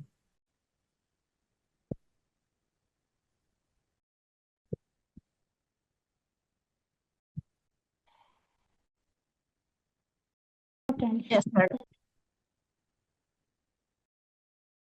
ఓకే అండి, ఇప్పుడు మనము గర్భాశయం గురించి చూద్దాము.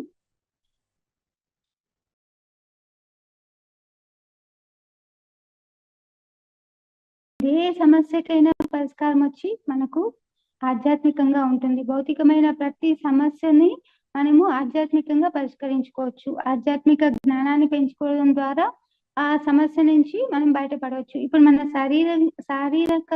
శరీరపరంగా మనం ఏమైనా జబ్బుల్ని ఎదుర్కొంటున్నామంటే మనకు 7 బాడీస్ ఉంటాయని తెలుసు కదండి. 7 బాడీస్ లో ఫిజికల్ బాడీ, తర్వాత etheric body, emotional body, mental body, casual body, spiritual body, అలాగే డివైన్ బాడీ అనేసి 7 రకాల శరీరాలు మనకు ఉంటాయి. సో మనకు ఈ రోజు మనం ఒక జబ్బుని ఎదుర్కొంటున్నాము అంటే అది ఉన్న పలంగా మన శరీరం పైకి రాదండి. ఏ జబ్బైనా ఉన్న పలంగా మన శరీరం మీదకి రాదు.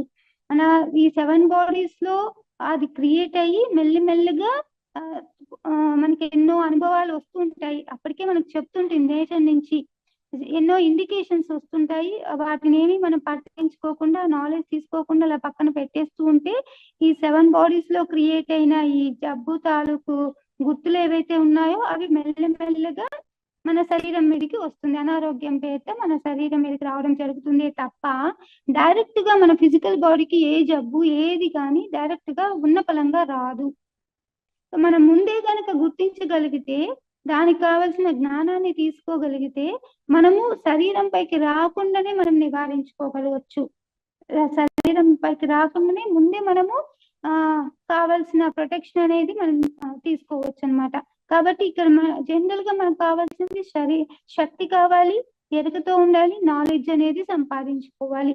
ఇవి ఎప్పుడైతే మన దగ్గర ఉంటాయో, ఎరుకతో ఉండడం అంటే గమనిస్తూ ఉండాలి. ఎక్కడ ఏం జరిగినా మనం అవేర్ గా ఉండాలి, గమనిస్తూ ఉండాలి. మనకు వచ్చే డ్రీమ్స్ కానీ, కోఇన్సిడెన్సెస్ కానీ ఏవైతే ఎదురవుతున్నాయో అలాంటి సంఘటన పట్ల మనం అవేర్ గా ఉంటే మనకు అర్థమవుతుంది. ఇవన్నీ నాకు రిపీటెడ్ గా వస్తున్నాయి. రిపీటెడ్ గా ఎందుకు వస్తుంది? దీని వెనకాల ఏంటి రీజన్ అనేది మనం తెలుసుకొని ఆ రీజన్ ఎప్పుడైతే మనం కరెక్ట్ చేసుకొని ఆ జ్ఞానంతో దాన్ని ఎప్పుడైతే మనం కరెక్ట్ చేసుకుంటామో అది ఫిజికల్ బాడీకి రాకుండా మనం నివారించుకోగలుగుతాం అన్నమాట. కాబట్టి ఈ ఎనర్జీ తీసుకోవడము, ఎరుకతో ఉండడము, జ్ఞానాన్ని సంపాదించడం అనేది అవసరం. అప్పుడు మనము మన బాడీ పైకి ఎలాంటి దాన్ని తెచ్చుకోకుండా ఉంటామండి. ఇక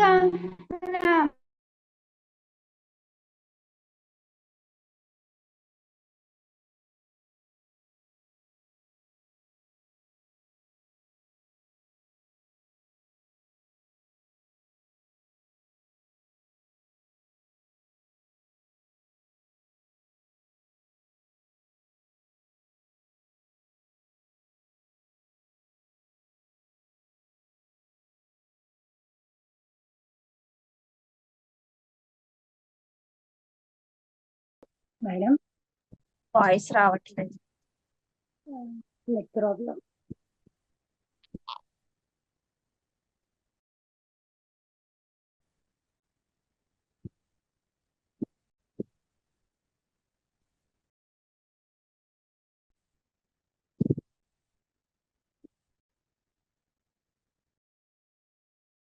మాస్టర్స్ ఒక 2 minutes మెడిటేషన్ చేద్దాం. వరకు చెప్పిన సబ్జెక్ట్ మీద 2 minutes ధ్యానంలో కూర్చున్నాం.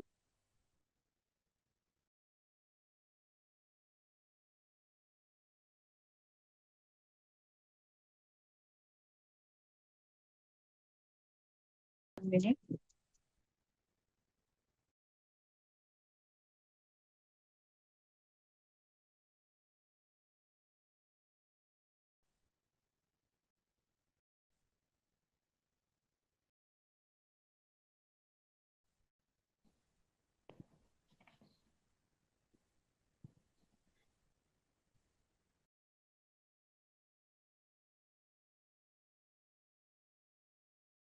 Last 30 seconds.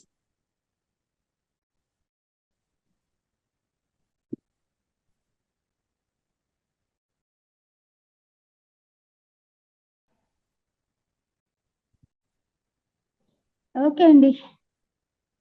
Okay madam. Okay masters.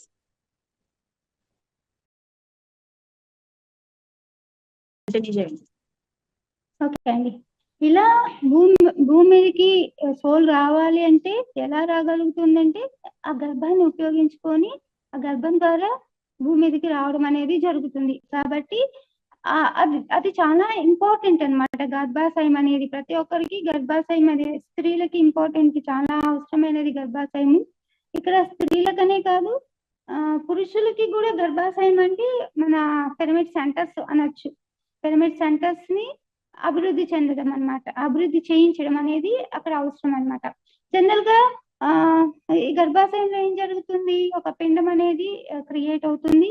అది దానికి కావలసిన గర్భాశయము ఆ పిండం ఎదుగుదలకు కావలసిన పోషకాలన్నింటినీ అందిస్తూ దాన్ని 9 నెలల పాటు దానికి కావలసిన పోషకాలన్నీ అందిస్తూ ఆ పిండాన్ని ఒక బిడ్డగా మారడానికి కావలసిన శక్తిని, కావలసిన పోషకాలన్నీ అందించే ఒక ప్రదేశమే ఆ గర్భాశయం. అక్కడ డెవలప్మెంట్ అనేది అక్కడ జరుగుతుంది. సో డెవలప్ జరిగిన తర్వాత బయటికి బిడ్డ రూపంలో బయటికి రావడం అనేది జరుగుతుంది. అంటే ఒక ఫిజికల్ ఫామ్ అనేది ఫిజికల్ గా ఒక బాడీని ఫామ్ చేసుకోవడానికి అవసరమైన వాటిని అన్నింటినీ క్రియేట్ చేసి అందించేది ఆ గర్భాశయం. ఒక పిండము బిడ్డగా మారడానికి కావాల్సినవన్నీ అందులో ఉంటాయి.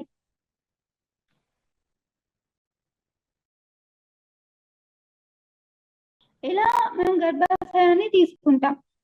కాకపోతే ఇక్కడ గర్భాశయాన్ని మనము బుద్ధి స్థాయి గర్భాశయం కాకుండా భౌతిక స్థాయి గర్భాశయం ఎలా ఉంటుందో బుద్ధి స్థాయి గర్భాశయం అనేది కూడా ఉంటుందండి.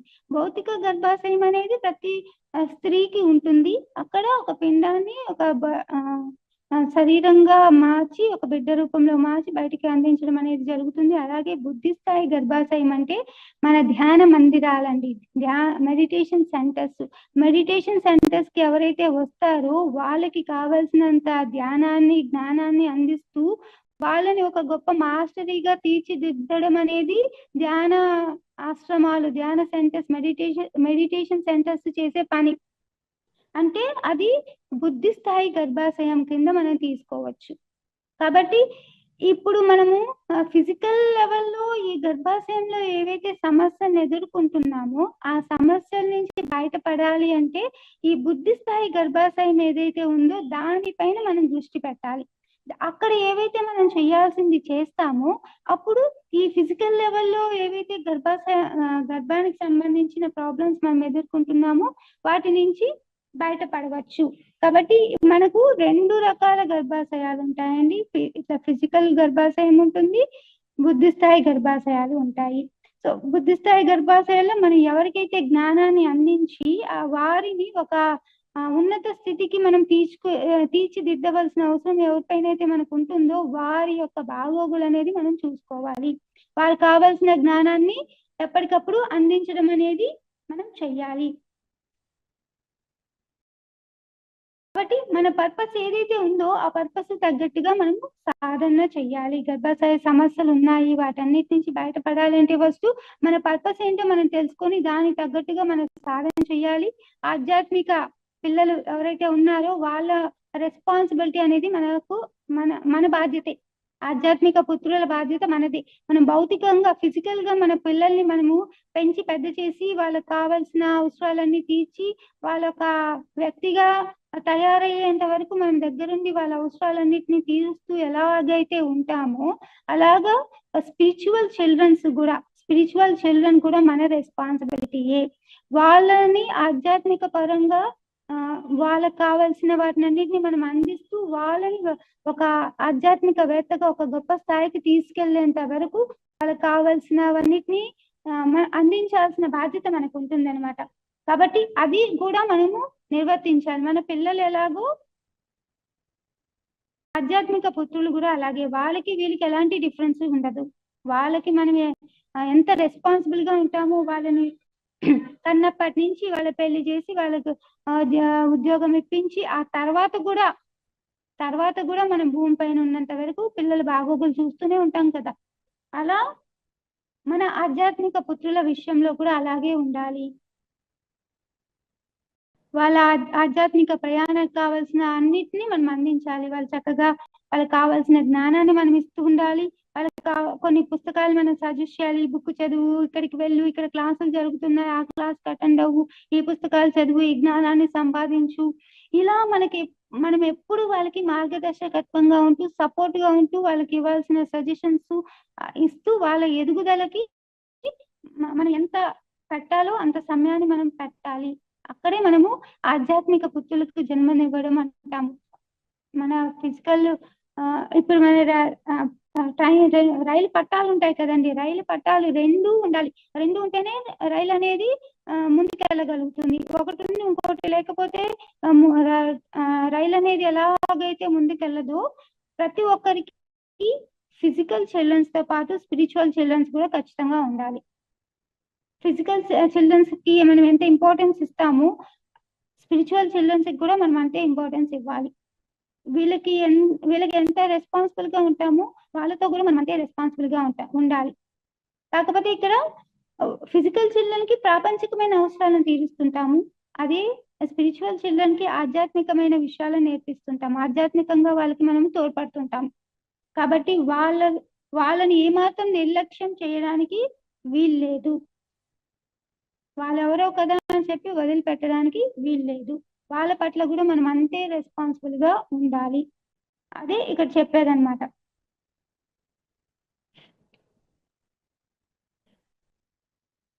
ఇంకా జనరల్ గా లేడీస్ లో ఎవ్రీ మంత్ పీరియడ్స్ ప్రాబ్లమ్స్ ఉంటాయి కదండి. ఎవ్రీ మంత్ పీరియడ్స్ అనేది రెగ్యులర్ గా అవ్వాలి. ఆ రెగ్యులర్ గా అవ్వకుండా ప్రాబ్లమ్స్ ఉన్నాయి అంటే దాని నుంచి కూడా మనం బయటికి రావాలి. సో ఆ పీరియడ్స్ అనేది రెగ్యులర్ గా అవడం అనేది చాలా ఇంపార్టెంట్. అప్పుడే గర్భాశయం అనేది చాలా ఆరోగ్యంగా ఉన్నట్టు అర్థం. కాబట్టి అది కూడా అవసరమే. కాకపోతే ఇక్కడ జనరల్ గా ప్రాబ్లమ్స్ ఏం వస్తుంటాయి అంటే రెగ్యులర్ గా పీరియడ్స్ అవ్వవు. ఒక నెల అవుతుంది, ఒక నెల అవ్వదు, అలా రెగ్యులారిటీ అనేది ఉండదు అనమాట. లేకపోతే చాలా విపరీతమైన రక్తస్రావం, అంటే ఎక్కువగా బ్లీడింగ్ అనేది జరుగుతూ ఉంటుంది. జనరల్ గా 3 to 5 days లో ఆ బ్లడ్ అనేది, రక్తస్రావం అనేది ఆగిపోవాలి. కానీ కొంతమందికి 10 days అయినా 15 days అయినా అలా బ్లీడింగ్ అనేది జరుగుతూనే ఉంటుంది. అది ప్రాబ్లమే. ప్రీమోనస్ట్రల్ సిండ్రోమ్స్ అనేది అంటే ముందే మనకు ఒక 10 రోజుల ముందే కూడా వచ్చేస్తుంటుంది కొంతమందికి అసలు రాదు, చాలా లేట్ గా అవుతాయి పీరియడ్స్. కొంతమందికి ముందే వచ్చేస్తుంటాయి. ఇంకొంతమందికి ఆ పీరియడ్స్ రెగ్యులర్ గా వచ్చినా బ్లడ్ అనేది చాలా లాస్ అవుతూ ఉంటుంది. ఇలాంటి ప్రాబ్లమ్స్ అన్ని ఉన్నా కూడా వాళ్ళు చేయాల్సింది ఏంటి అంటే ఈ గర్భాశయం అనే బుక్ చదివి దాంట్లో ఉన్న నాలెడ్జ్ ని తీసుకోవాలి. జనరల్ గా పీరియడ్స్ అనేది 28 days లైఫ్ సైకిల్ అండి. అది అందరికీ తెలిసిన విషయమే. 28 days life cycle. 11 to 12 years మధ్యలో ఒక గర్ల్ మెచ్యూర్డ్ అవుతుంది. 12 to 50 years వరకు ఈ పీరియడ్స్ అనేది ఎవ్రీ మంత్ రెగ్యులర్ గా జరుగుతూ ఉంటుంది. ఆఫ్టర్ 50 years అది స్టాప్ అయిపోతుంది. తర్వాత వాళ్ళు డెత్ వరకు వాళ్ళకి ఏమి పీరియడ్స్ ఉండదు. ఇది జనరల్ గా అందరికి తెలిసిన విషయమే. 28 days పౌర్ణమికి ఎలాగైతే 28 రోజులు, అలాగే స్త్రీలకు, లేడీస్ కి ఈ పీరియడ్స్ అనేది కూడా 28 days వన్స్ అవుతుంటుంది అనమాట. అది రెగ్యులర్ గా అవ్వాల్సిన విషయం. కానీ వాటిలో ప్రాబ్లమ్స్ ఉంటే కనుక మనము చెక్ చేసుకోవాలన్నమాట. ఏం చెక్ చేసుకోవాలి అంటే సరైన నెలవారీ ఆధ్యాత్మిక ప్రణాళిక లేకపోవడం. అంటే ఎవ్రీ మంత్ రెగ్యులర్ గా అవ్వాలి అంటే మన దగ్గర ఇక్కడ ప్లానింగ్ అనేది లేదు అని అర్థం. నెలవారీ ఆధ్యాత్మిక ప్రణాళిక అనేది లేదు. ఇప్పుడు చూడండి, ప్లానింగ్ ఎందుకంటే ప్రతి పని, ఏ పని చేసినా ప్లాన్ చేసుకొని చేస్తాం. ఇప్పుడు ఫర్ ఎగ్జాంపుల్ ఒక ఊరు వెళ్తున్నాం అనుకోండి, ఊరు వెళ్ళే ముందు మనం ప్లాన్ చేసుకుంటాం కదా. ఎన్నింటికి ట్రైన్ ఎక్కాలి ముందే రిజర్వేషన్ చేసుకుంటాము, మళ్ళీ ట్రైన్ టైమింగ్స్ తెలుసుకుంటాము, మన లగేజ్ సర్దుకుంటాము. ఆ ఊరు వెళ్ళిన తర్వాత ఎక్కడ స్టే చేయాలి, ఎన్ని రోజులు స్టే చేయాలి, అక్కడ ఏమేం ప్రదేశాలు చూడాలి, అన్ని ప్లాన్ చేసుకొని మన ప్రయాణానికి సిద్ధం అవుతాం. అంతేగాని ఎలాంటి ప్లానింగ్ పాడు లేకుండా అప్పటికప్పుడు ఉన్నపలంగా ప్రయాణం చేసామనుకోండి, ఏమవుతుంది, రిజర్వేషన్ దొరకదు. ట్రైన్ లో మనం నిలబడుకొని ఆ ప్లాట్ఫామ్ పైన కూర్చొని అలా ఎటు పడితే అటు వెళ్లాల్సి వస్తుంది. వెళ్ళిన ప్లేస్ లో కూడా మనకు సౌకర్యాలు అనేవి అంతగా ఉండకపోవచ్చు. చాలా ఇబ్బందులు అనేది గురి కావాల్సి వస్తుంది. కాబట్టి ఏం చేసినా దానికి ముందు మనం ఒక ప్లానింగ్ అనేది ఏర్పాటు చేసుకుంటే అది మనం ఏవైతే చేయాలనుకుంటున్నామో ఆ పని అనేది చాలా సులభంగా, సాఫీగా చేసుకుంటూ ముందుకెళ్ళిపోవచ్చు. అలాగే మన జీవితంలో కూడా మనకు ప్లానింగ్ అనేది అవసరం. ఇప్పుడు ఎవ్రీ మంత్ మనకు శాలరీ వస్తుంది. శాలరీ వస్తే ఏం చేస్తాం, వచ్చిన డబ్బుల్ని అయ్యే రోజు ఆ రోజు ఖర్చు పెట్టేస్తామా? ఆ నెలంతా కావాలి, నెలంతా దాన్ని, ఆ జీతాన్ని మనం ఉపయోగించుకోవాలి. కాబట్టి ప్లాన్ చేసుకుంటాం కదా, ఇంత డబ్బు దీనికోసం, ఇంత డబ్బు దీనికోసం అన్నట్టు మనము ప్లాన్ చేసుకొని నెలంతా సరిపోయేలా మనం దాన్ని వాడుకుంటాం.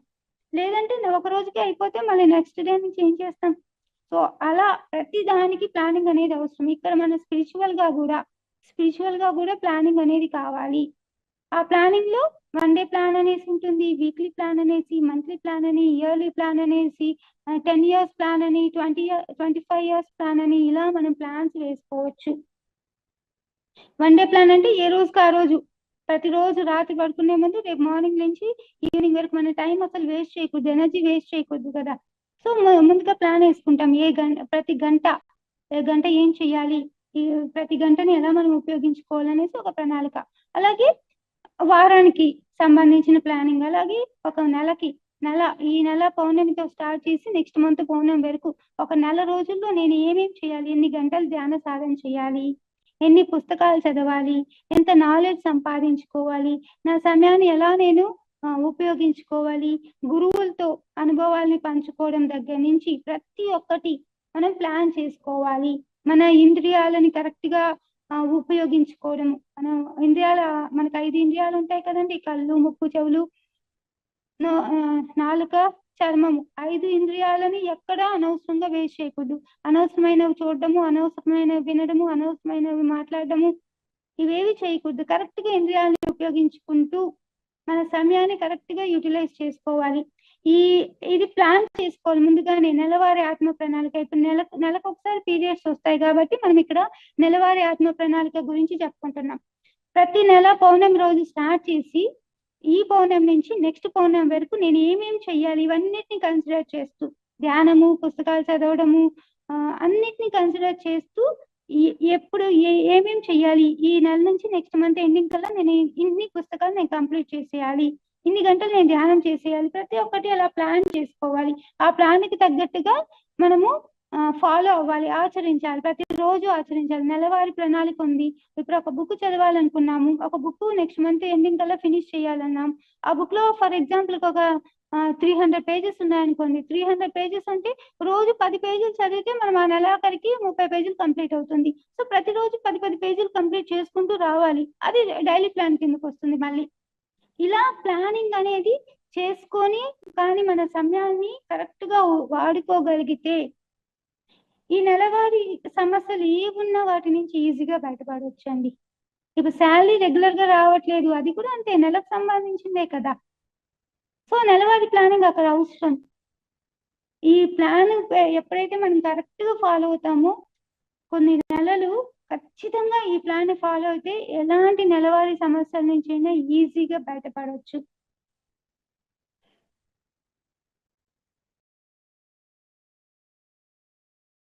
ఇంకా మనకు వచ్చే ఎక్స్పీరియన్సెస్ అన్నిటిని ఈ నెల రోజుల్లో మనం ఇంత సాధన చేస్తుంటాం కదండి, మనకు వచ్చే ఎక్స్పీరియన్సెస్ ఏం వచ్చినా అది అందరికీ పంచుకోవాలి.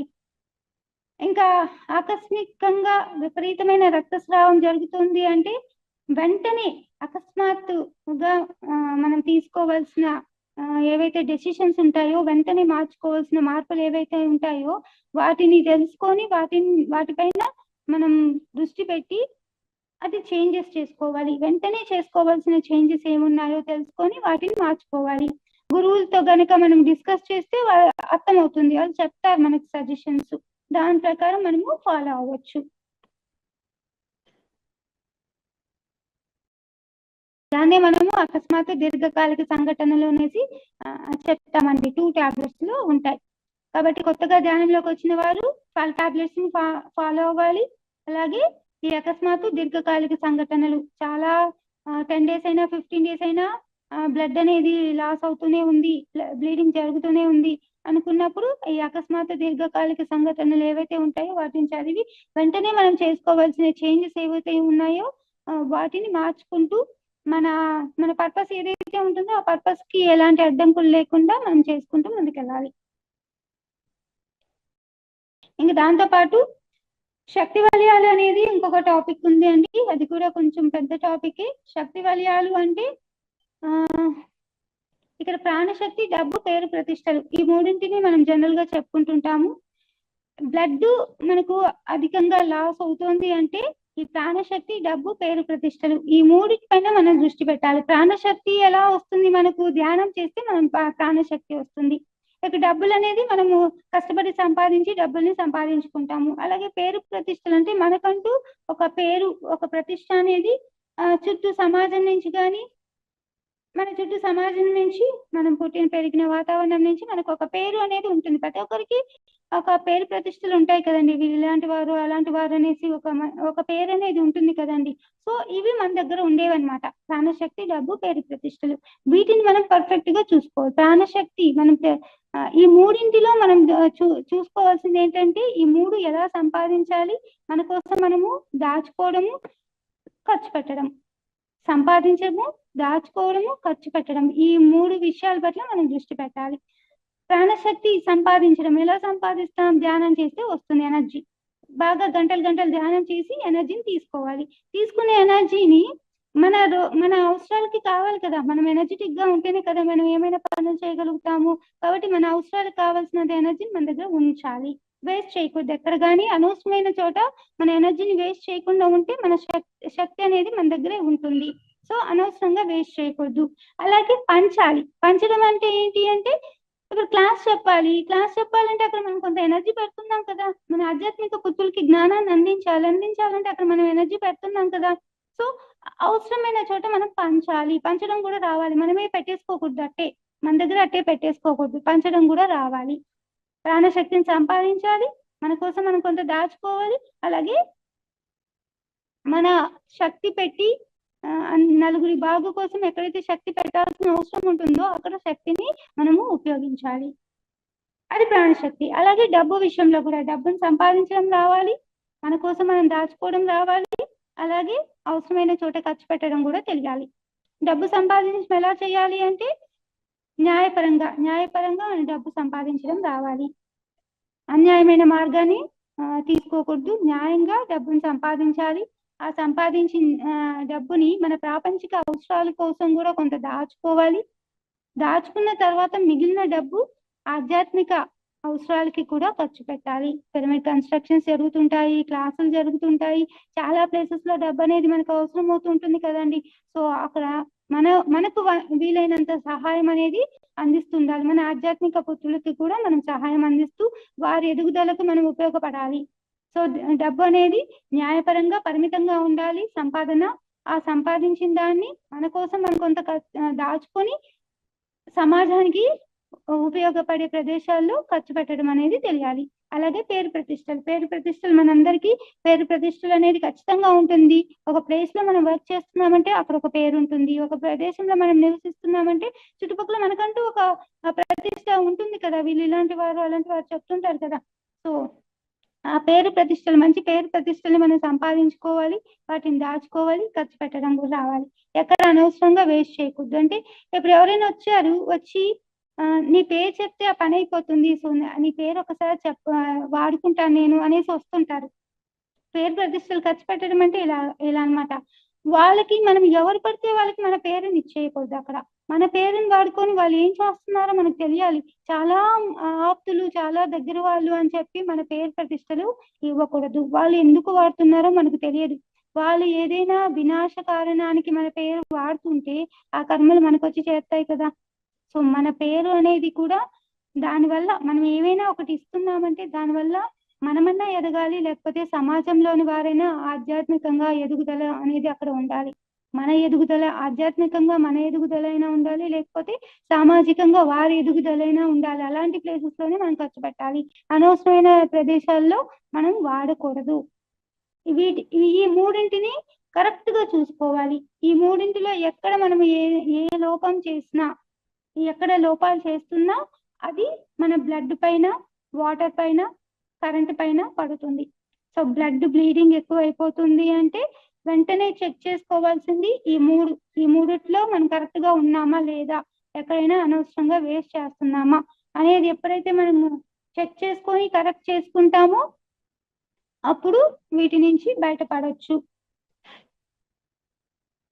ఇక ధ్యాన కేంద్రాలని ఏర్పాటు చేసుకోవాలి. మనం ఇందాకే చెప్పుకున్నాం కదండి, ధ్యాన కేంద్రాలు కూడా మన బుద్ధిపరమైన గర్భాశయాలు. సో మన ఫిజికల్ గా గర్భాశయం అనేది స్ట్రాంగ్ గా ఉండాలి అంటే స్పిరిచువల్ గర్భాశయాన్ని ఏర్పాటు చేసుకోవాలి. స్త్రీలే కాదు పురుషులకు కూడా బుద్ధిపరమైన గర్భాశయం అనేది ఉండాలి. సో ధ్యాన కేంద్రాలు ఏర్పాటు చేసుకోవాలి. అక్కడికి వచ్చే వారికి ధ్యానం నేర్పిస్తూ వారి ఎదుగుదలకు కావలసిన జ్ఞానాన్ని అందిస్తూ వాళ్ళని మన ఆధ్యాత్మిక పుత్రులుగా చేసుకొని వాళ్ళ ఎదుగుదలకు మనం కారణం అవ్వాలి.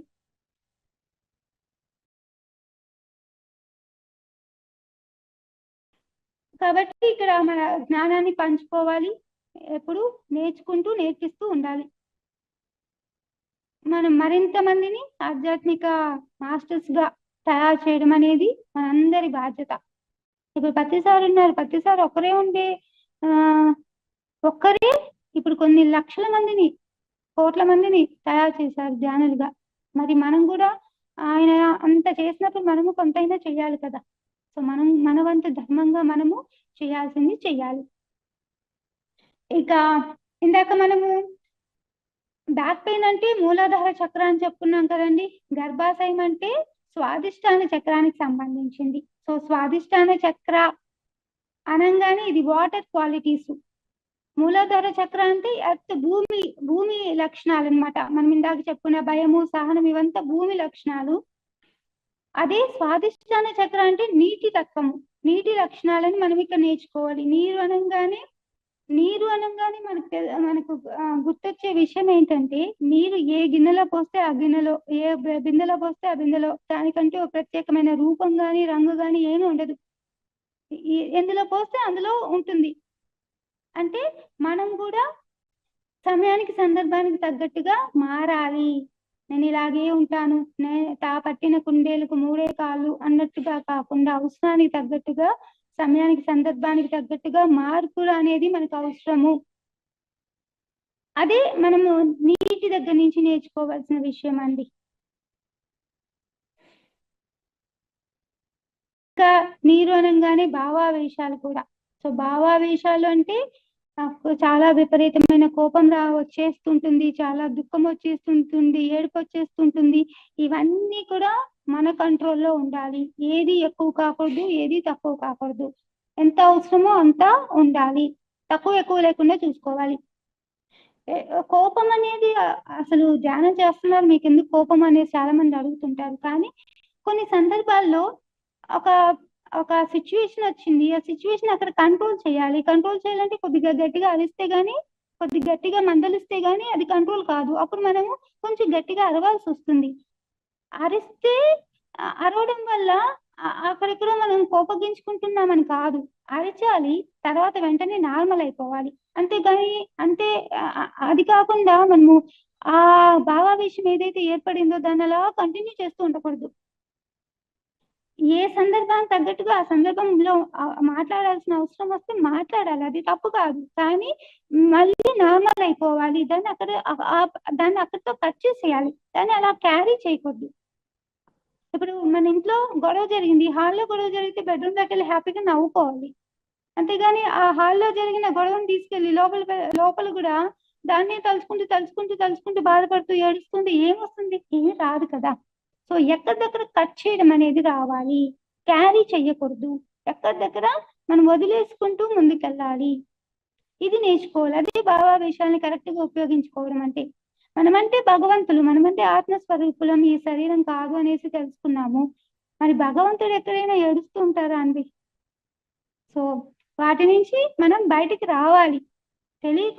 తెలియనప్పుడు, అజ్ఞానంలో ఉన్నప్పుడు జరుగుతుంది. తెలుసుకున్న తర్వాత వాటన్నిటి నుంచి మనం బయటపడాలి. ఇదంతా కూడా స్వాదిష్టాన చక్రానికి సంబంధించింది. ఈ స్వాదిష్టాన చక్రానికి సంబంధించిన ఏవైతే ఉన్నాయో వాటిని నేర్చుకోవడం ద్వారా కూడా ఈ గర్భాశయ సమస్యలు ఏవైతే ఉంటాయో వాటి నుంచి బయటికి రావచ్చు. ఇందాక నేను చెప్పాను కదండి, స్వాదిష్టాన చక్రానికి సంబంధించి 4 పాయింట్లు ఉంటాయి. ఈ 4 పాయింట్ల పైన మనం దృష్టి పెట్టాలి. సో ఎమోషనల్ బ్యాలెన్స్, నీటి తత్వం, లొంగే గుణం ఉండాలి, ఆనందాలు ఆస్వాదించడం ఉండాలి, మూలంతో అనుసంధానం. ఈ 4 పాయింట్లు కావాలండి. ఎమోషనల్ బ్యాలెన్స్, ఎమోషనల్ గా మనం బ్యాలెన్స్డ్ గా ఉండాలి. ఏది కానీ వ్యక్తిగతంగా తీసుకోవాల్సిన అవసరం లేదు, ఎంతవరకు ఉండాలో అంతవరకే. ఇంకా లొంగే గుణము అంటే మారాలి, మార్పు అనేది తెచ్చుకోవాలి. ఎప్పుడు ఇలాగే ఉంటాను, నేను మారను, నేను ఇంతే అన్నట్టు కాకుండా ఆ సమయానికి సందర్భానికి తగ్గట్టుగా నొప్పించక తానవ్వక తప్పించుకు తిరుగువాడు ధన్యుడు సుమతి అన్నారు కదా వేమన శతకంలో. అలా మనము వెళ్తూ ఉండాలి. ఇంకా ఆనందాల్ని ఆస్వాదించాలి. మన లైఫ్ లో ఎదురయ్యే హ్యాపీనెస్ తీసుకోవాలి. ఎప్పుడు హ్యాపీగా ఉండడం కోసమే మన భూమి మీదకి వచ్చింది, ఎప్పుడు బాధతో దుఃఖంతో ఉండడం కోసం కాదు. నవ్వుతూ ఉండాలి, హ్యాపీగా ఉండాలి. ప్రతి ఒక్క దాన్ని మనం ఆస్వాదించాలి. మనం చాలా పెద్ద పెద్ద పనులు చేసేస్తుంటాం, కానీ చిన్న చిన్న విషయాన్ని మనం వదిలేస్తుంటాం. హ్యాపీగా ఒక సూర్యోదయం చూడడము కానీ, ఇంట్లో ఉన్న మొక్కల్ని కూడా మనం చూడము, వాటి అందాలను కూడా మనం చూడము, ఆ పువ్వుల్ని కూడా మనం చూడము. చిన్నపిల్లలు ఆడుకుంటుంటారు హ్యాపీగా, అది చూసి ఎంజాయ్ చేయడం కూడా మనకు తెలియదు. పెద్ద పెద్ద విషయాల పట్ల మనం టైం పెట్టుకుంటాం, కానీ చిన్న చిన్న విషయాలను పక్కన పెట్టేస్తుంటాం. సో హ్యాపీగా ఉండాలి. ఎప్పుడు ఆనందించడం కోసమే మనం భూమిపైకి వచ్చాం. అందుకే ఆనందో బ్రహ్మ అంటాం, ఆనందమే బ్రహ్మ. సో హ్యాపీగా ఉండాలి. అన్ని ఆనందాన్ని మనం పొందొచ్చు, ఎలాంటి రెస్ట్రిక్షన్స్ లేవు. అలాగే మూలంతో అనుసంధానం అంటే మనం ఎక్కడి నుంచి వచ్చాము అన్న ఎరుక మనకి ఎప్పుడు ఉండాలి. మనమంటే సోల్, మనమంటే ఒక పూర్ణాత్మ నుంచి విడివడి భూమి మీదకి దిగి వచ్చిన అంశాత్మలము. మనం కూడా ఆ పూర్ణాత్మ స్థాయికి చేరుకోవాలి. ఇప్పుడు వాటర్ ఉంది, నీరు నీటి యొక్క లక్ష్యం ఏంటండి? నదుల్లో ఉన్న నీరు ప్రవహిస్తూ ప్రవహిస్తూ దాని లక్ష్యం ఏంటంటే సముద్రాన్ని చేరుకోవడమే దాని లక్ష్యం. అది వచ్చి దారిలో వచ్చిన అడ్డంకులన్నిటిని దాటుకుంటూ ఫైనల్ గా అది ఎక్కడికి చేరుకుంటుంది అంటే సముద్రాన్ని చేరుకుంటుంది. ఇప్పుడు మన లక్ష్యం కూడా ఏంటి? మనం ఈ భూమి మీదకి వచ్చిన మన పర్పస్ ఏంటి? మనం పూర్ణాత్మ నుంచి వచ్చిన అంశాత్మలం మనం అందరం. సో మన పర్పస్ ఏంటి అంటే మనం కూడా ఆ పూర్ణాత్మ స్థాయికి చేరుకోవడమే మనందరి లక్ష్యం. దాన్ని ఎప్పుడు మర్చిపోకూడదు. అన్ని ఫిజికల్ లైఫ్ లో మనకి ఏవైతే కావాలో వాటన్నిటిని పొందుతూనే ఆనందాలను అన్నిటినీ పొందుతూనే మన పర్పస్ మాత్రం మనం మర్చిపోకూడదు. ఆ పర్పస్ ని చేరుకోవడానికి కావాల్సిన అన్ని ప్రయత్నాలు చేయాలి. అందుకే ధ్యానము, జ్ఞానం, స్వాధ్యాయము, సజ్జన సాంగత్యము ప్రతిరోజు ఈ 3 చేయాలని మనకు పదే ప్రతిసారి చెప్పారు. ఓకే అండి. కాబట్టి ఇప్పుడు మనకు ధ్యానంలో కానీ ఎక్కడైనా ఇలాంటి ఎక్స్పీరియన్సెస్, వాటర్ కి సంబంధించిన ఎక్స్పీరియన్సెస్ వస్తున్నా, లేకపోతే పిల్లలకు సంబంధించిన ఎక్స్పీరియన్సెస్, పిల్లలు ఎక్కువగా కనిపిస్తుండడము కళల్లో కానీ, లేకపోతే నిజ జీవితంలో కానీ పిల్లలు ఎక్కువగా మనకు కనిపిస్తుండడము, లేకపోతే బ్లడ్ కు సంబంధించిన ప్రాబ్లమ్స్ కానీ, ఏదైనా బ్లడ్ కి సంబంధించిన ప్రాబ్లమ్స్ కానీ, ఇంకా గర్భాశయానికి సంబంధించిన ప్రాబ్లమ్స్ కానీ, ఇలాంటివి ఏం వచ్చినా మనము ఈ గర్భాశయం బుక్ లో ఇంతవరకు మనం ఏవైతే చెప్పుకున్నామో వాటన్నిటిని నేర్చుకోవాలి, పాటించాలి. ఇక మనం వేసుకునే చెప్పులకు సంబంధించిన ఎక్స్పీరియన్సెస్ ఏమైనా వస్తున్నాయి అనుకోండి అంటే మేజర్ మిస్టేక్స్ కింద తీసుకోవాలి. అంటే పెద్ద మన పర్పస్ ఏదైతే ఉందో ఆ పర్పస్ కి డీవియేట్ అయిపోయామని అర్థం. మనము ఈ భూమిపై జన్మ తీసుకున్నామంటే ప్రతి ఒక్కరికి ఒక లక్ష్యం అనేది ఉంటుంది. ఆ లక్ష్యం కోసమే మనం ఈ భూమి మీదకి రావడం అనేది జరిగింది. సో ఆ పర్పస్ ని పక్కన పెట్టేసినట్టు అర్థం అనమాట. చెప్పులకు సంబంధించిన నెగటివ్ ఎక్స్పీరియన్సెస్ ఏమైనా వస్తుంటే అదే పాజిటివ్ గా వచ్చింది అనుకోండి, మన పర్పస్ కు మనం దగ్గరగా ఉన్నామని అర్థం. తేనెటీగలు కనిపించిన డోర్మేట్స్ తో ప్రాబ్లమ్స్ వస్తున్నాయి అనుకోండి, చిన్న పొరపాట్లు చేస్తున్నామని అర్థం. అంటే ధ్యానం చేయాలనుకుంటాము, బద్ధకం వల్ల దేని వల్ల పక్కన పెట్టేస్తుంటాం, బుక్ చదవాలనుకుంటాము పక్కన పెట్టేస్తుంటాము. ఇవి చిన్న పొరపాట్లు. అంటే మన పర్పస్ కి మనం డివేట్ అవ్వలేదు, కాకపోతే కొంచెం లేట్ చేస్తుంటాం అనమాట. సో అలాంటివి డోర్మేట్స్ సంబంధించిన నెగిటివ్ ఎక్స్పీరియన్సెస్ వస్తుంటే ఇలా చిన్న పొరపాట్లు ఏవో మనం చేస్తున్నామని అర్థం. సో ఇలాంటివి వీటిలో ఎలాంటి ఎక్స్పీరియన్స్ వచ్చినా ఈ గర్భాశయం బుక్ చదివి దీంట్లో ఉన్న పాయింట్స్ అన్నిటిని మనము నేర్చుకొని పాటించాలి అనేది మనం గుర్తుపెట్టుకోవాలి. ఓకే అండి, థ్యాంక్ యూ మాస్టర్స్. ఈరోజు 2 టాపిక్స్ అని చెప్పుకున్నాం.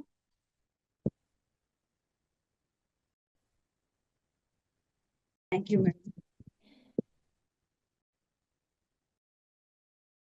Thank you madam. చాలా అద్భుతంగా, చాలా చక్కగా అన్ని విడమర్చి చాలా చక్కగా చెప్పారు మేడం. భౌతికపరమైన సమస్యలకి కారణం మరి ఆధ్యాత్మికంగా ఉంటుందని చాలా చక్కగా చెప్పారు. అంటే వెన్నొప్పి వస్తే మనం ఏంటంటే శరీరానికి నొప్పి వచ్చింది అనుకుని శరీరానికి టాబ్లెట్లు వేస్తాము, కానీ దానికి మూలం ఎక్కడ ఉందో దాన్ని తెలుసుకోవాలని చక్కగా చెప్పారు. మూలాధార చక్రాన్ని సరి చేసుకుంటే వెన్నొప్పి సరి అవుతుంది. మరి మూలాధార చక్రంలో మన భయాలు అవి ఉంటాయి, ఆ భయాల్ని ఎలా తొలగించుకోవాలి. మరి స్వాదిష్టాన చక్రం, గర్భాశయ సమస్యలకి స్వాదిష్టాన చక్రాన్ని సరి చేసుకోవాలని, మరి స్వాదిష్టాన చక్రాన్ని సరి చేసుకోవాలంటే ఏమేం పాటించాలని చాలా చక్కగా వివరించారు. చాలా థ్యాంక్స్ మేడం. మాస్టర్స్, ఎవరికైనా ఏమైనా డౌట్స్ ఉంటే మేడంని అడిగి క్లారిఫై చేసుకోండి మాస్టర్స్. చాలా చక్కగా మేడం ఎంతో జ్ఞానాన్ని మనకు అందించారు.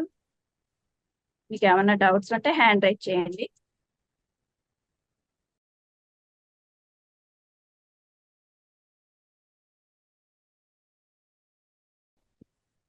ప్రభా గారు అన్మ్యూట్ చేసుకుని మాట్లాడండి. మ్యామ్, నేను మెడిటేషన్ లోకి వచ్చి 3 months అయింది మ్యామ్. అయితే నాకు కాలు మీద చిన్న సర్జరీ వచ్చింది మ్యామ్. నేను వెజిటేరియన్ అయిపోయాను, నాన్ వెజ్ అది తినట్లేదు. ఇంట్లో వాళ్ళు ఏంటంటే ఫోర్స్ చేస్తారా స్టిచెస్ అవి మానాలి అంటే అవి చేయాలి అని. అలా కాకుండా మనం వెజ్ తో కూడా తగ్గించుకోవచ్చు అని చెప్తే వినట్లేదు మ్యామ్. వాళ్ళకి నేను ఎలా కన్విన్స్ చేసి ఎలాంటి ఫుడ్ తీసుకుంటే బాగుంటుందో ఒకసారి మేడంని అడుగుదాం. Madam hello madam. Hello madam, good evening madam. Sir ఒకసారి ఉండండి, మేడం చెప్పిన తర్వాత మీరు అడిగారు. చెప్పండి మేడం. నాన్ వెజ్ కి సంబంధించిన చాలా వీడియోస్ అవన్నీ కూడా ఉన్నాయి, మనకి యూట్యూబ్ లో సెర్చ్ చేసినా దొరుకుతుంది. ఇట్లా స్పిరిచువల్ గానే కాకుండా ఫిజికల్ గా కూడా మాంసాహారం ఎందుకు తినకూడదు? మన మన డైజెషన్ సిస్టమ్ ఉంది కదా, మనం డైజెస్ట్ చేసుకుంటాం కదా, డైజెషన్ సిస్టమ్ కూడా శాకాహారాన్ని మాత్రమే డైజెస్ట్ చేసుకునేలా క్రియేట్ చేయబడింది. శాకాహారం తీసుకుంటే మనకు 4 గంటల్లో జీర్ణం అయిపోతుంది. అదే మాంసం తింటే 72 గంటలు పడుతుంది. 2 రోజులైనా మనకి జీర్ణం కాదు. 2 రోజులైనా జీర్ణం కాకుండా పొట్టలో ఉంటే ఏమవుతుందండి? ఏదైనా సరే ఎక్కువ కాలం నిలవ ఉంటే ఏమవుతుంది? క్రిములు చేరి అది పాడైపోతుంది కదా. సో పొట్టలో అన్ని రోజులు ఉందంటే జబ్బులు వచ్చేదానికి ఛాన్సెస్ ఉన్నాయి కదా. అదే శాకాహారం అయితే 4 గంటల్లో జీర్ణం అయిపోతుంది. మన డైజెషన్ సిస్టమ్ క్రియేట్ చేసింది శాకాహారాన్ని మాత్రమే డైజెస్ట్ చేసుకునేలా క్రియేట్ చేయబడింది. మాంసాహారం కోసం తయారు చేయబడింది కాదు. మన శరీర నిర్మాణమే శాకాహారం కోసమే ఉంది. సో ఈ రీజన్స్ అన్ని మీరు చెప్పాలి. అలాగే ఒక జంతువుని మనం కానీ డాక్టర్స్ కూడా అదే సజెస్ట్ చేస్తున్నారు మ్యామ్, నాన్ వెజ్ తినకపోతే మీకు కూడదు అది ఇది అని చెప్తే నన్ను ఇంట్లో ఒప్పుకోవట్లేదు మ్యామ్. చాలా అజ్ఞానంలో వాళ్ళు చెప్తుంటారు, వాళ్ళకు తెలియదు, అజ్ఞానంలో ఉంటారు. సో నేను చెప్పాను మ్యామ్, చెప్తే ఇంట్లో ఇదే డిస్కషన్ పెడతారు. అంటే నీకు స్టిచెస్ మానవు, అది అది బ్లడ్ చాలా ఇది అయిపోయింది అది ఇది అని చెప్పేసి చెప్తున్నారు మ్యామ్. అది నేను ఎలా వచ్చి కడతాను. అలాంటప్పుడు మీరు స్పిరిచువల్ గా మీ ఈ నాలెడ్జ్ తీసుకొని బాగా ధ్యానం చేసి జ్ఞానం పొంది మీ హెల్త్ ఇష్యూస్ నుంచి మీరు బయటపడి వాళ్ళకి నిరూపించండి. Okay ma'am. Okay ma'am. Counselling అవసరమైతే కౌన్సిలింగ్ తీసుకొని. Okay ma'am. Thank you ma'am. Thank you. Hi madam, good evening madam. ముందుగా బ్రహ్మర్షి పితామహ పత్రిజీ గారికి ఆత్మ ప్రణామములు మేడం. నమస్తే. ఈ రోజు సెషన్ చాలా బాగుంది మేడం.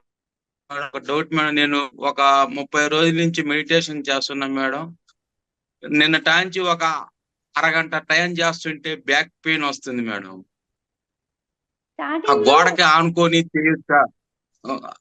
ఆ గోడకు ఆనుకొని చేయొచ్చా, లేకపోతే కుర్చీలో కూర్చున్నప్పుడు కుర్చీకి ఆనుకొని కానీ కొద్దిసేపు కుర్చీకి ఆనుకొని కొద్దిగా ముందుకు జరిగి కానీ చేయొచ్చా లేదని ఆ డౌట్ ఉంది మేడం. చెయ్యొచ్చండి, గోడకు ఆనుకొని చెయ్యొచ్చు, మంచం మీద కూర్చోవచ్చు, కింద కూర్చోవచ్చు, ఎక్కడ మీకు అనుకూలంగా ఉంటే అక్కడ కూర్చోవచ్చు అండి. ఎక్కడ అనుకూలంగా ఉంటే అక్కడ కూర్చొని చక్కగా ధ్యానం చేసుకోవచ్చు. ప్రారంభంలో మనకు నాడీ మండల శుద్ధి అనేది జరుగుతుంది అనమాట ధ్యానం చేస్తుంటే. సో ఆ నొప్పులు అనేవి వస్తుంటాయి. మీరు కొంచెము భరిస్తూ మీరు ధ్యాన సాధన అనేది ఎప్పుడైతే కొనసాగిస్తారో క్రమేపీ నొప్పులు అనేవి తగ్గిపోతాయి. మీరు గోడ కానుకొని కూడా చదివచ్చు, పైన కుర్చీలో కానీ కింద కానీ ఎక్కడైనా కూర్చోవచ్చు, మనకేం రిస్ట్రిక్షన్స్ లేదు. అట్లా కాదు మేడం, ఆ వెన్ను నిటారుగా పెట్టి కొద్దిసేపు కూర్చొని ఒక పావు గంట ఆగిన తర్వాత బ్యాక్ జరిగి కూర్చోవచ్చా లేదని. అలా వెన్ను నిటారుగా పెట్టుకొని కూర్చోవాల్సిన అవసరం ఏం లేదండి. మీరు మామూలుగా కూడా మామూలుగానే కూర్చొని చేయండి. ఈ తలకాయ కూడా పైకి ఎత్తి కొద్దిగా కిందికి దించినప్పుడు కొద్దిగా వాళ్తున్నా కొద్దిగా కిందికి దిగుతున్నట్టు అనిపిస్తుంది మేడం. ఏం కాదు, వదిలేండి, ఎనర్జీ తీసుకోవడం వల్ల అలా జరుగుతుంటుంది. తల వాళ్తే వాళ్ళనివ్వండి. Okay okay, thank you madam. Session అయితే చాలా సూపర్ ఉంది మేడం, చాలా కొత్త విషయాలు తెలుసుకుంటున్నాం madam. Thank you madam. Thank you అండి. Thank you sir, thank you very much. Masters, ఇంకెవరన్నా మీ సందేహాలు ఉంటే మేడంని అడగండి. మీ యొక్క ఎక్స్పీరియన్సెస్ ని షేర్ చేసుకోండి మాస్టర్స్. మేడంతో ఏం మాట్లాడాలని మాట్లాడచ్చు, అన్మ్యూట్ చేసుకుని మాట్లాడు. అందరూ చాట్ బాక్స్ లో పెడుతున్నారు మేడం, సెషన్ చాలా ఉంది అని అందరూ మెసేజ్లు పెడుతున్నారు. ఇంకా దీనికి సంబంధించి ఏమైనా నాలెడ్జ్ తెలుసుకోవాలంటే ఏమైనా వెబ్సైట్ కానీ ఏమన్నా చెప్పండి వాళ్ళకి.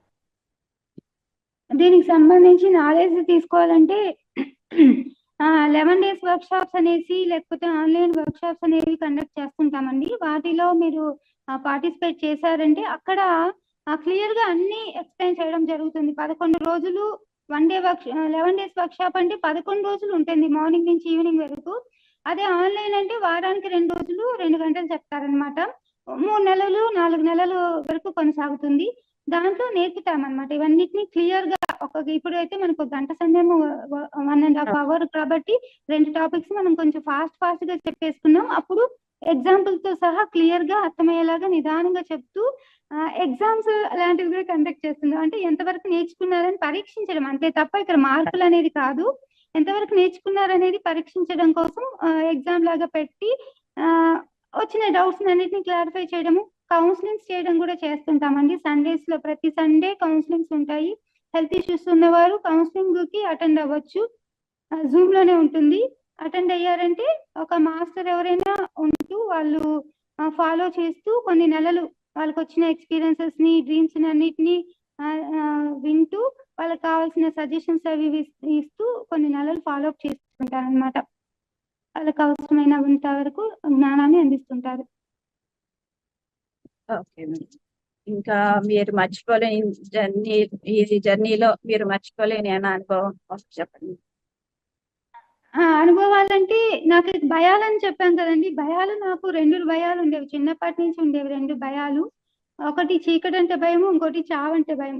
సో చీకటి అంటే నాకు కరెంట్ పోయింది అనుకోండి, రాత్రిపూట నిద్రపోతున్నప్పుడు పవర్ కట్ అయితే పవర్ కట్ అవడము నేను లేవడం 2 ఒకేసారి జరుగుతుంది. నాకు వెంటనే దీపం వెలిగించి లైట్ అనేది నాకు కనిపించాలి. నేను చాలా గోల గోల చేసేస్తాను అనమాట. ఇంట్లో వాళ్ళు ఎవరో ఒకరు లేచి ఇంకా ఆ టైంలో దీపం వెలిగిస్తారనమాట. సో అంత భయం నాకు చీకటి అంటే. అలాగే చావంటే ఎవరైనా చనిపోతే ఆ డ్రమ్స్ కొడతారు కదా, ఆ సౌండ్ విన్నా కూడా నేను రాత్రంతా నిద్రపోను. అంత భయం ఉండేది నాకు. అమ్మ పక్కన రాత్రంతా నేను నిద్రపోను, మా అమ్మ నిద్రపోనివ్వను అనమాట. అలా అంత భయపడే నేను ఈ ధ్యానంలోకి వచ్చిన తర్వాత ఫస్ట్ చావు భయం నుంచి బయటపడ్డానండి. అసలు ఇప్పుడు పక్క ఎవరైనా చనిపోతే పక్క నుంచి వెళ్తున్నా కానీ నాకు అసలేమి గుర్తురాదు, అసలేమి భయం లేదు. ఇక ఇంట్లో లాస్ట్ ఇయర్ మా అన్నయ్య మా పెద్దమ్మ కొడుకు చనిపోతే నేను ఆయన బాడీ ముందే నిలబడుకొని నేను ఆ సోల్తో మాట్లాడానండి. అన్నయ్య నీ పని అయిపోయింది, నువ్వు వికెట్ చేస్తావు, ఇంకా నువ్వు ఇక్కడ ఉండొద్దు, నువ్వు పైలోకాలకు వెళ్ళు, నువ్వు నేర్చుకోవాల్సింది నేర్చుకొని మళ్ళీ రావాలనుకున్నప్పుడు భూమిపైకి తిరిగిరా అని చెప్పి ఆ బాడీ అక్కడ ఉండగానే మా అన్నయ్య సోల్తో మాట్లాడే అంత ధైర్యం వచ్చింది నాకు. డ్రమ్ సౌండ్ వింటేనే భయపడే నేను సోల్తో మాట్లాడంటే ధైర్యం సంపాదించుకోగలిగాను అనమాట. చీకటి అంటే కూడా అసలు ఏమాత్రం భయం లేదు. సో నేను ఆ 2 భయాల నుంచి బయటపడ్డానండి. ఇందాక భయాల గురించి చెప్పినప్పుడు చెప్పాలనుకున్నాను, మర్చిపోయాను. ఇక కాళ్ళ నొప్పులు అనేవి ఉండేది నాకు. చిన్నప్పటి నుంచి కాళ్ళ నొప్పుల సమస్య ఉండేది. ఎప్పుడైతే స్పిరిచువల్ టాబ్లెట్స్ లోకి వచ్చి నేను నాలెడ్జ్ తీసుకుంటున్నానో నాకే తెలియదు ఎప్పుడు వెళ్ళిందో, నాకే తెలియకుండా వెళ్ళిపోయిందండి. ఒకరోజు చూస్తుంటే నాకు కాళ్ళ నొప్పులు లేదు. అరే చిన్నప్పటి నుంచి ఉండేది నాకు విపరీతమైన కాళ్ళ నొప్పి. నడిచినా నడవకపోయినా చాలా పెయిన్ వచ్చేది. వీక్ గా ఉంది అనేసి ఇంట్లో వాళ్ళు టానిక్లు ఏవో వాడారు. ఏం వాడినా నాకేమీ తగ్గలేదన్నమాట. అనుకోకుండా నాకే తెలియకుండా ఎప్పుడు వెళ్ళిందో తెలియకుండా వెళ్ళిపోయిందండి నా కాళ్ళ నొప్పి సమస్య. కానీ ఆ పీరియడ్ ప్రాబ్లమ్స్ కూడా ఉండేది, వాటి నుంచి నేను బయటపడ్డాను. కళ్ళద్దాలు వాడేదాన్ని, ఇంత లావు అద్దాలు వాడేదాన్ని. ఇప్పుడు కళ్ళద్దాలు లేవు, ఏం లేదు, తీసి పక్కన పడేసాను. ఇలా హెల్త్ ఇష్యూస్ అన్నిటిని బయటకు రావడమే కాకుండా నేను ఎవరితో మాట్లాడేదాన్ని కాదు, కామ్ గా ఉండేదాన్ని. ఇప్పుడు గంటలు గంటలు క్లాసులు చెప్పమన్నా, కౌన్సిలింగ్ చేయమన్నా చాలా చాలా వర్క్స్ అయితే నేను చేసుకుంటూ ముందుకు వెళ్తున్నాను అనమాట. చాలా కాన్ఫిడెన్స్ అనేది వచ్చింది. నా పర్పస్ ఏంటో నేను తెలుసుకోగలిగాను. Very good madam. Vanaja madam మాట్లాడండి, అన్మ్యూట్ చేసుకోండి. Yes madam. నమస్తే మేడం. నమస్తే అండి. మీరు ఆ భయాల గురించి 2 చెప్పారు కదా మేడం, ఆ భయాలు మీరు ఎలా తొలగించుకున్నారు మేడం? ఏం లేదండి, పుస్తకాలు చదువుతూ నాలెడ్జ్ పెంచుకోవడం ద్వారానే ఆ భయాల నుంచి నేను బయటపడ్డాను. అంటే ఏ బుక్స్ చదివారు? అలా పర్టికులర్ గా చెప్పలేను కానీ అంటే సోల్ లెవెల్ బుక్స్ నాకు చాలా బాగా హెల్ప్ చేశాయని చెప్పొచ్చు. సోల్ లెవెల్ బుక్స్ ఉంటాయి కదా, ఆత్మాయనం కానీ, దయ్యుబ గ్రహయాత్ర, ఎందరో మాస్టర్స్, ఎన్నో జన్మలు ఎందరో మాస్టర్స్, జీవాత్మ ప్రపంచ నియమాలు, ఇలాంటి సోల్ లెవెల్ బుక్స్ చదివామనుకోండి మనకి సోల్ అంటే ఏం అర్థమవుతుంది, మన బాడీ అంటే ఏంటి, మన ఫిజికల్ బాడీ అంటే ఏమి, సోల్ అంటే ఏంటి, చనిపోతే మనం ఎక్కడికి వెళ్తాము, అక్కడ ఎలా ఉంటుంది, ఇవన్నీ మనకు బాగా క్లియర్ గా అర్థమవుతుంది. ఒక సినిమా కూడా ఉందండి, స్పిరిచువల్ మూవీ, ఒక డాక్టర్ ది మూవీ, అది ఆ సినిమా పేరు గుర్తు రావట్లేదు నాకు. అది కూడా ఆ సినిమాలో కూడా చాలా క్లియర్ గా చూపించారనమాట. ఒక డాక్టర్ బాడీ వెకేట్ చేస్తే ఆ పైలోకాల్లో ఏమేం జరుగుతుందో అవన్నీ చాలా క్లియర్ గా ఎక్స్ప్లెయిన్ చేశారు. ఇలాంటివన్నీ తెలుసుకోవడం ద్వారా నేను బయటపడ్డానని చెప్పచ్చు. అంటే మేడం ధ్యానంతో పాటు ఈ నాలెడ్జ్ తీసుకున్నారనమాట. బుక్స్ పేరు చెప్తే నేను రాసుకుంటాను మేడం, కొంచెం లేదంటే మెసేజ్ పెడతారా? ఓకే అండి, నా నెంబర్ ఇస్తా, కావాలంటే మీరు తర్వాత కాంటాక్ట్ అయినా నేను చెప్తాను. నెంబర్ చాట్ బాక్స్ లో పెడతారా madam? Okay okay madam. Okay madam, thank you madam. Excuse next మీ మాట్లాడండి, అన్మ్యూట్ చేసుకోండి. నమస్తే మేడం గారు. నమస్తే అండి. హలో. నమస్తే మేడం, వినిపిస్తాను, చెప్పండి. మేడం గారు, నాకు కళలోని ఎప్పుడు ఏ కళ వచ్చినా సరే ఫిలిం లాగా ఒక పోస్టర్ లాగా కనిపించి మాయమైపోతూ ఉంటది మేడం గారు. అది ఏదైనా సరే నాకు నైట్ నిద్దట్లోని ఈరోజు టబ్బులోని బురద నీరు మనకి సుడిగుండం తిరిగినట్టుగా రాత్రి కళ వచ్చింది మేడం గారు. అది దేనికి సూచన అంటారో చెప్తారా? ఓకే, సుడిగుండం తిరిగినట్టు వాటరా అండి? ఒక టబ్బులోని చిన్న టబ్బు ఉంటుంది కదా మేడం గారు, బకెట్ దాంట్లో లాంటిది, నీరు బురద ఎర్రటి నీరు సుడిగుండం లాగా చక్రం తిరుగుతూ మధ్యలో హోల్ తో తిరుగుతున్నట్టుగా కళ వచ్చింది. అది దేనికి? వాటర్ క్వాలిటీస్ నేర్చుకోండి. మెయిన్ గా బురద నీరు అంటున్నారు కాబట్టి ఒక తామరాకు మీద నీటి బొట్టులాగా, అంటే ఒక తామర పువ్వు ఎలాగైతే తన చుట్టూ ఎలాంటి పరిస్థితులు ఉన్నా దాని నుంచి అది బయటపడి ఒక అందమైన పుష్పం లాగా వికసించగలుగుతుందో, మనం కూడా మనలో అంత పవర్స్ ఉన్నాయి. సో ఆ పవర్స్ ని పెంచుకోవాలి. మరి నాకు ఎక్కువగా ఫిలిం లాగా ఫిలిం లాగా వచ్చి ఒక నిమిషంకే మళ్ళీ మాయమైపోతుంది మేడం గారు. అది ఏం కనిపిస్తుంది అందులో? అంటే ఇప్పుడు ఈ రోజు మధ్యాహ్నం 11 o'clock మెడిటేషన్ చేసేటప్పుడు నాకు ఇంటి బయట ఇద్దరు పిల్లలు, ఇద్దరు పెద్దవాళ్ళు నించున్నారు. వాళ్ళు నాతో పాటు ధ్యానం చేయడానికి లోపలికి వచ్చారు. వెంటనే ఇంక అక్కడితో అది స్టాప్ అయిపోయిందండి. అలాగే ఏదైనా ఒక చిన్న కళ వచ్చింది అనుకోండి, అది ఫిలిం టైప్ లో, అంటే ఒక ఫోటో లాగా కనిపిస్తుంది ఒక నిమిషంకి, మళ్ళీ ఇంకా దాని చివర గాని మొదల గాని ఏది కూడా మళ్ళీ నాకు రిపీట్ అవ్వదండి. ఓకే, ఇక్కడ మీరు పిల్లలు పెద్దలు అందరూ కనిపించి ధ్యానం చేస్తున్నారు. సో మీరు కూడా చక్కగా అందరికీ మీ నాలెడ్జ్ ని పంచండి నాలెడ్జ్ ని. మీరు ధ్యానం చేస్తూ మీ జ్ఞానాన్ని పంచండి. సమాజానికి మీరు చేయాల్సింది ఏవైతే ఉందో అది చెయ్యండి. మరి ఫిలిం టైప్ లో కనిపిస్తున్నాయి కదా మేడం గారు, దానికి అర్థం ఏంటంటారు? ఫిల్మ్ అంటే వచ్చి వెళ్ళిపోతుంది అంతే కదా. వచ్చి వెళ్ళిపోతుంది. ఇంకా మీరు బాగా ఎనర్జీ పెంచుకుంటే ఇంకా క్లియర్ గా రావచ్చు మీకు ఫ్యూచర్ లో. హలో. చాలా నుంచి మెడిటేషన్ చేస్తున్నారు మేడం? నేను సంవత్సరం నుంచి చేస్తాను మేడం. మధ్యలో ఆపి చేసేదాన్ని. ఇప్పుడు మళ్ళీ ఒక 10 days నుంచి కంటిన్యూ చేస్తున్నాను మేడం గారు. కంటిన్యూగా చేస్తున్నారు కదా, సో కంటిన్యూగా చెయ్యండి. ఫస్ట్ పౌర్ణమి ధ్యానము, పిరమిడ్ ధ్యానము, శాకాహారం అన్ని ఫాలో అవుతూ చెయ్యండి. ఒక 40 days కంటిన్యూగా మెడిటేషన్. ఓకే మేడం గారు, థ్యాంక్ యూ అండి. సార్ మాట్లాడండి సార్. మేడం, ఆత్మాయనం బుక్ తెలుగులో కూడా ఉంటాయా madam? Atmayanam book Atmayanam Telugu. Okay madam. తెలుగుకి అది. ఇందాక మేడం బుక్స్ అడిగారు కదా, మిలారెపా బుక్ చదవండి మేడం. మిలారెపా బుక్ ఒకటి, జొనాథన్ లివింగ్స్టన్ స్టేగల్ బుక్ కూడా, 2 books చదవండి మేడం. చాలా ఇన్స్పిరేషన్. మిలారెపా బుక్ కానీ, జొనాథన్ లివింగ్స్టన్ స్టేగల్ కానీ, అందరూ స్టార్టింగ్ లో చదవాల్సిన బుక్స్ ఇవి 2. ఎవరికి ఏ క్వశ్చన్స్ లేని మాస్టర్స్, ఇంకెవరికి ఉన్న డౌట్స్ ఉన్నాయా? ఒకసారి మళ్ళీ ఈ వీడియోని అందరూ చూడండి మాస్టర్స్. చాలా నాలెడ్జ్ ఉంది. ఎవరైతే అనారోగ్యాలు అవి ఉన్నాయో వాళ్ళందరికీ కూడా మరి దీన్ని షేర్ చేయండి. ఈ వీడియోని, ఎంతో నాలెడ్జ్ ఉంది. మరి ఒకసారి అందరూ వీక్షించండి, అందరికి షేర్ చేయండి. థ్యాంక్ యూ మేడం, చాలా చక్కటి విషయాలు చెప్పారు. Thank you. అందరికి థ్యాంక్ యూ అండి. మాస్టర్స్ విన్నారు కదా, మరి ఎంతో సబ్జెక్ట్ ఉంది మేడం దగ్గర, చాలా చక్కగా వివరించారు. మరి పిఎంసి డిజిటల్ వాట్సాప్ గ్రూప్ ఉంది. యూట్యూబ్ లోకి వెళ్తే అక్కడ కమ్యూనిటీ ఉంటుంది మాస్టర్స్. కమ్యూనిటీలో మన వాట్సాప్ గ్రూప్ ఉంటుంది. ఆ వాట్సాప్ గ్రూప్ లో అందరూ జాయిన్ అవ్వండి. ఇలా ఎంతో విలువైన సమాచారాన్ని మీరు పొందొచ్చు. మరి వీడియోని అందరూ కూడా లైక్ చేయండి, షేర్ చేయండి. పిఎంసి డిజిటల్ ని అందరూ సబ్స్క్రైబ్ చేయండి మాస్టర్స్. Thank you. ఇది 11 days ప్రోగ్రామ్ మాస్టర్స్. ఈ రోజు 3rd డే. 18 నుంచి 28 వరకు ఈ ప్రోగ్రామ్ కంటిన్యూ జరుగుతుంది. 2 to 4 మధ్యాహ్నం 2 to 4 ఉంటుంది క్లాసు. ఈ రోజు 3rd డే, రేపు 4th డే. మరి అందరూ కూడా జాయిన్ అవ్వండి. దీన్ని అందరికీ షేర్ చేయండి మాస్టర్స్.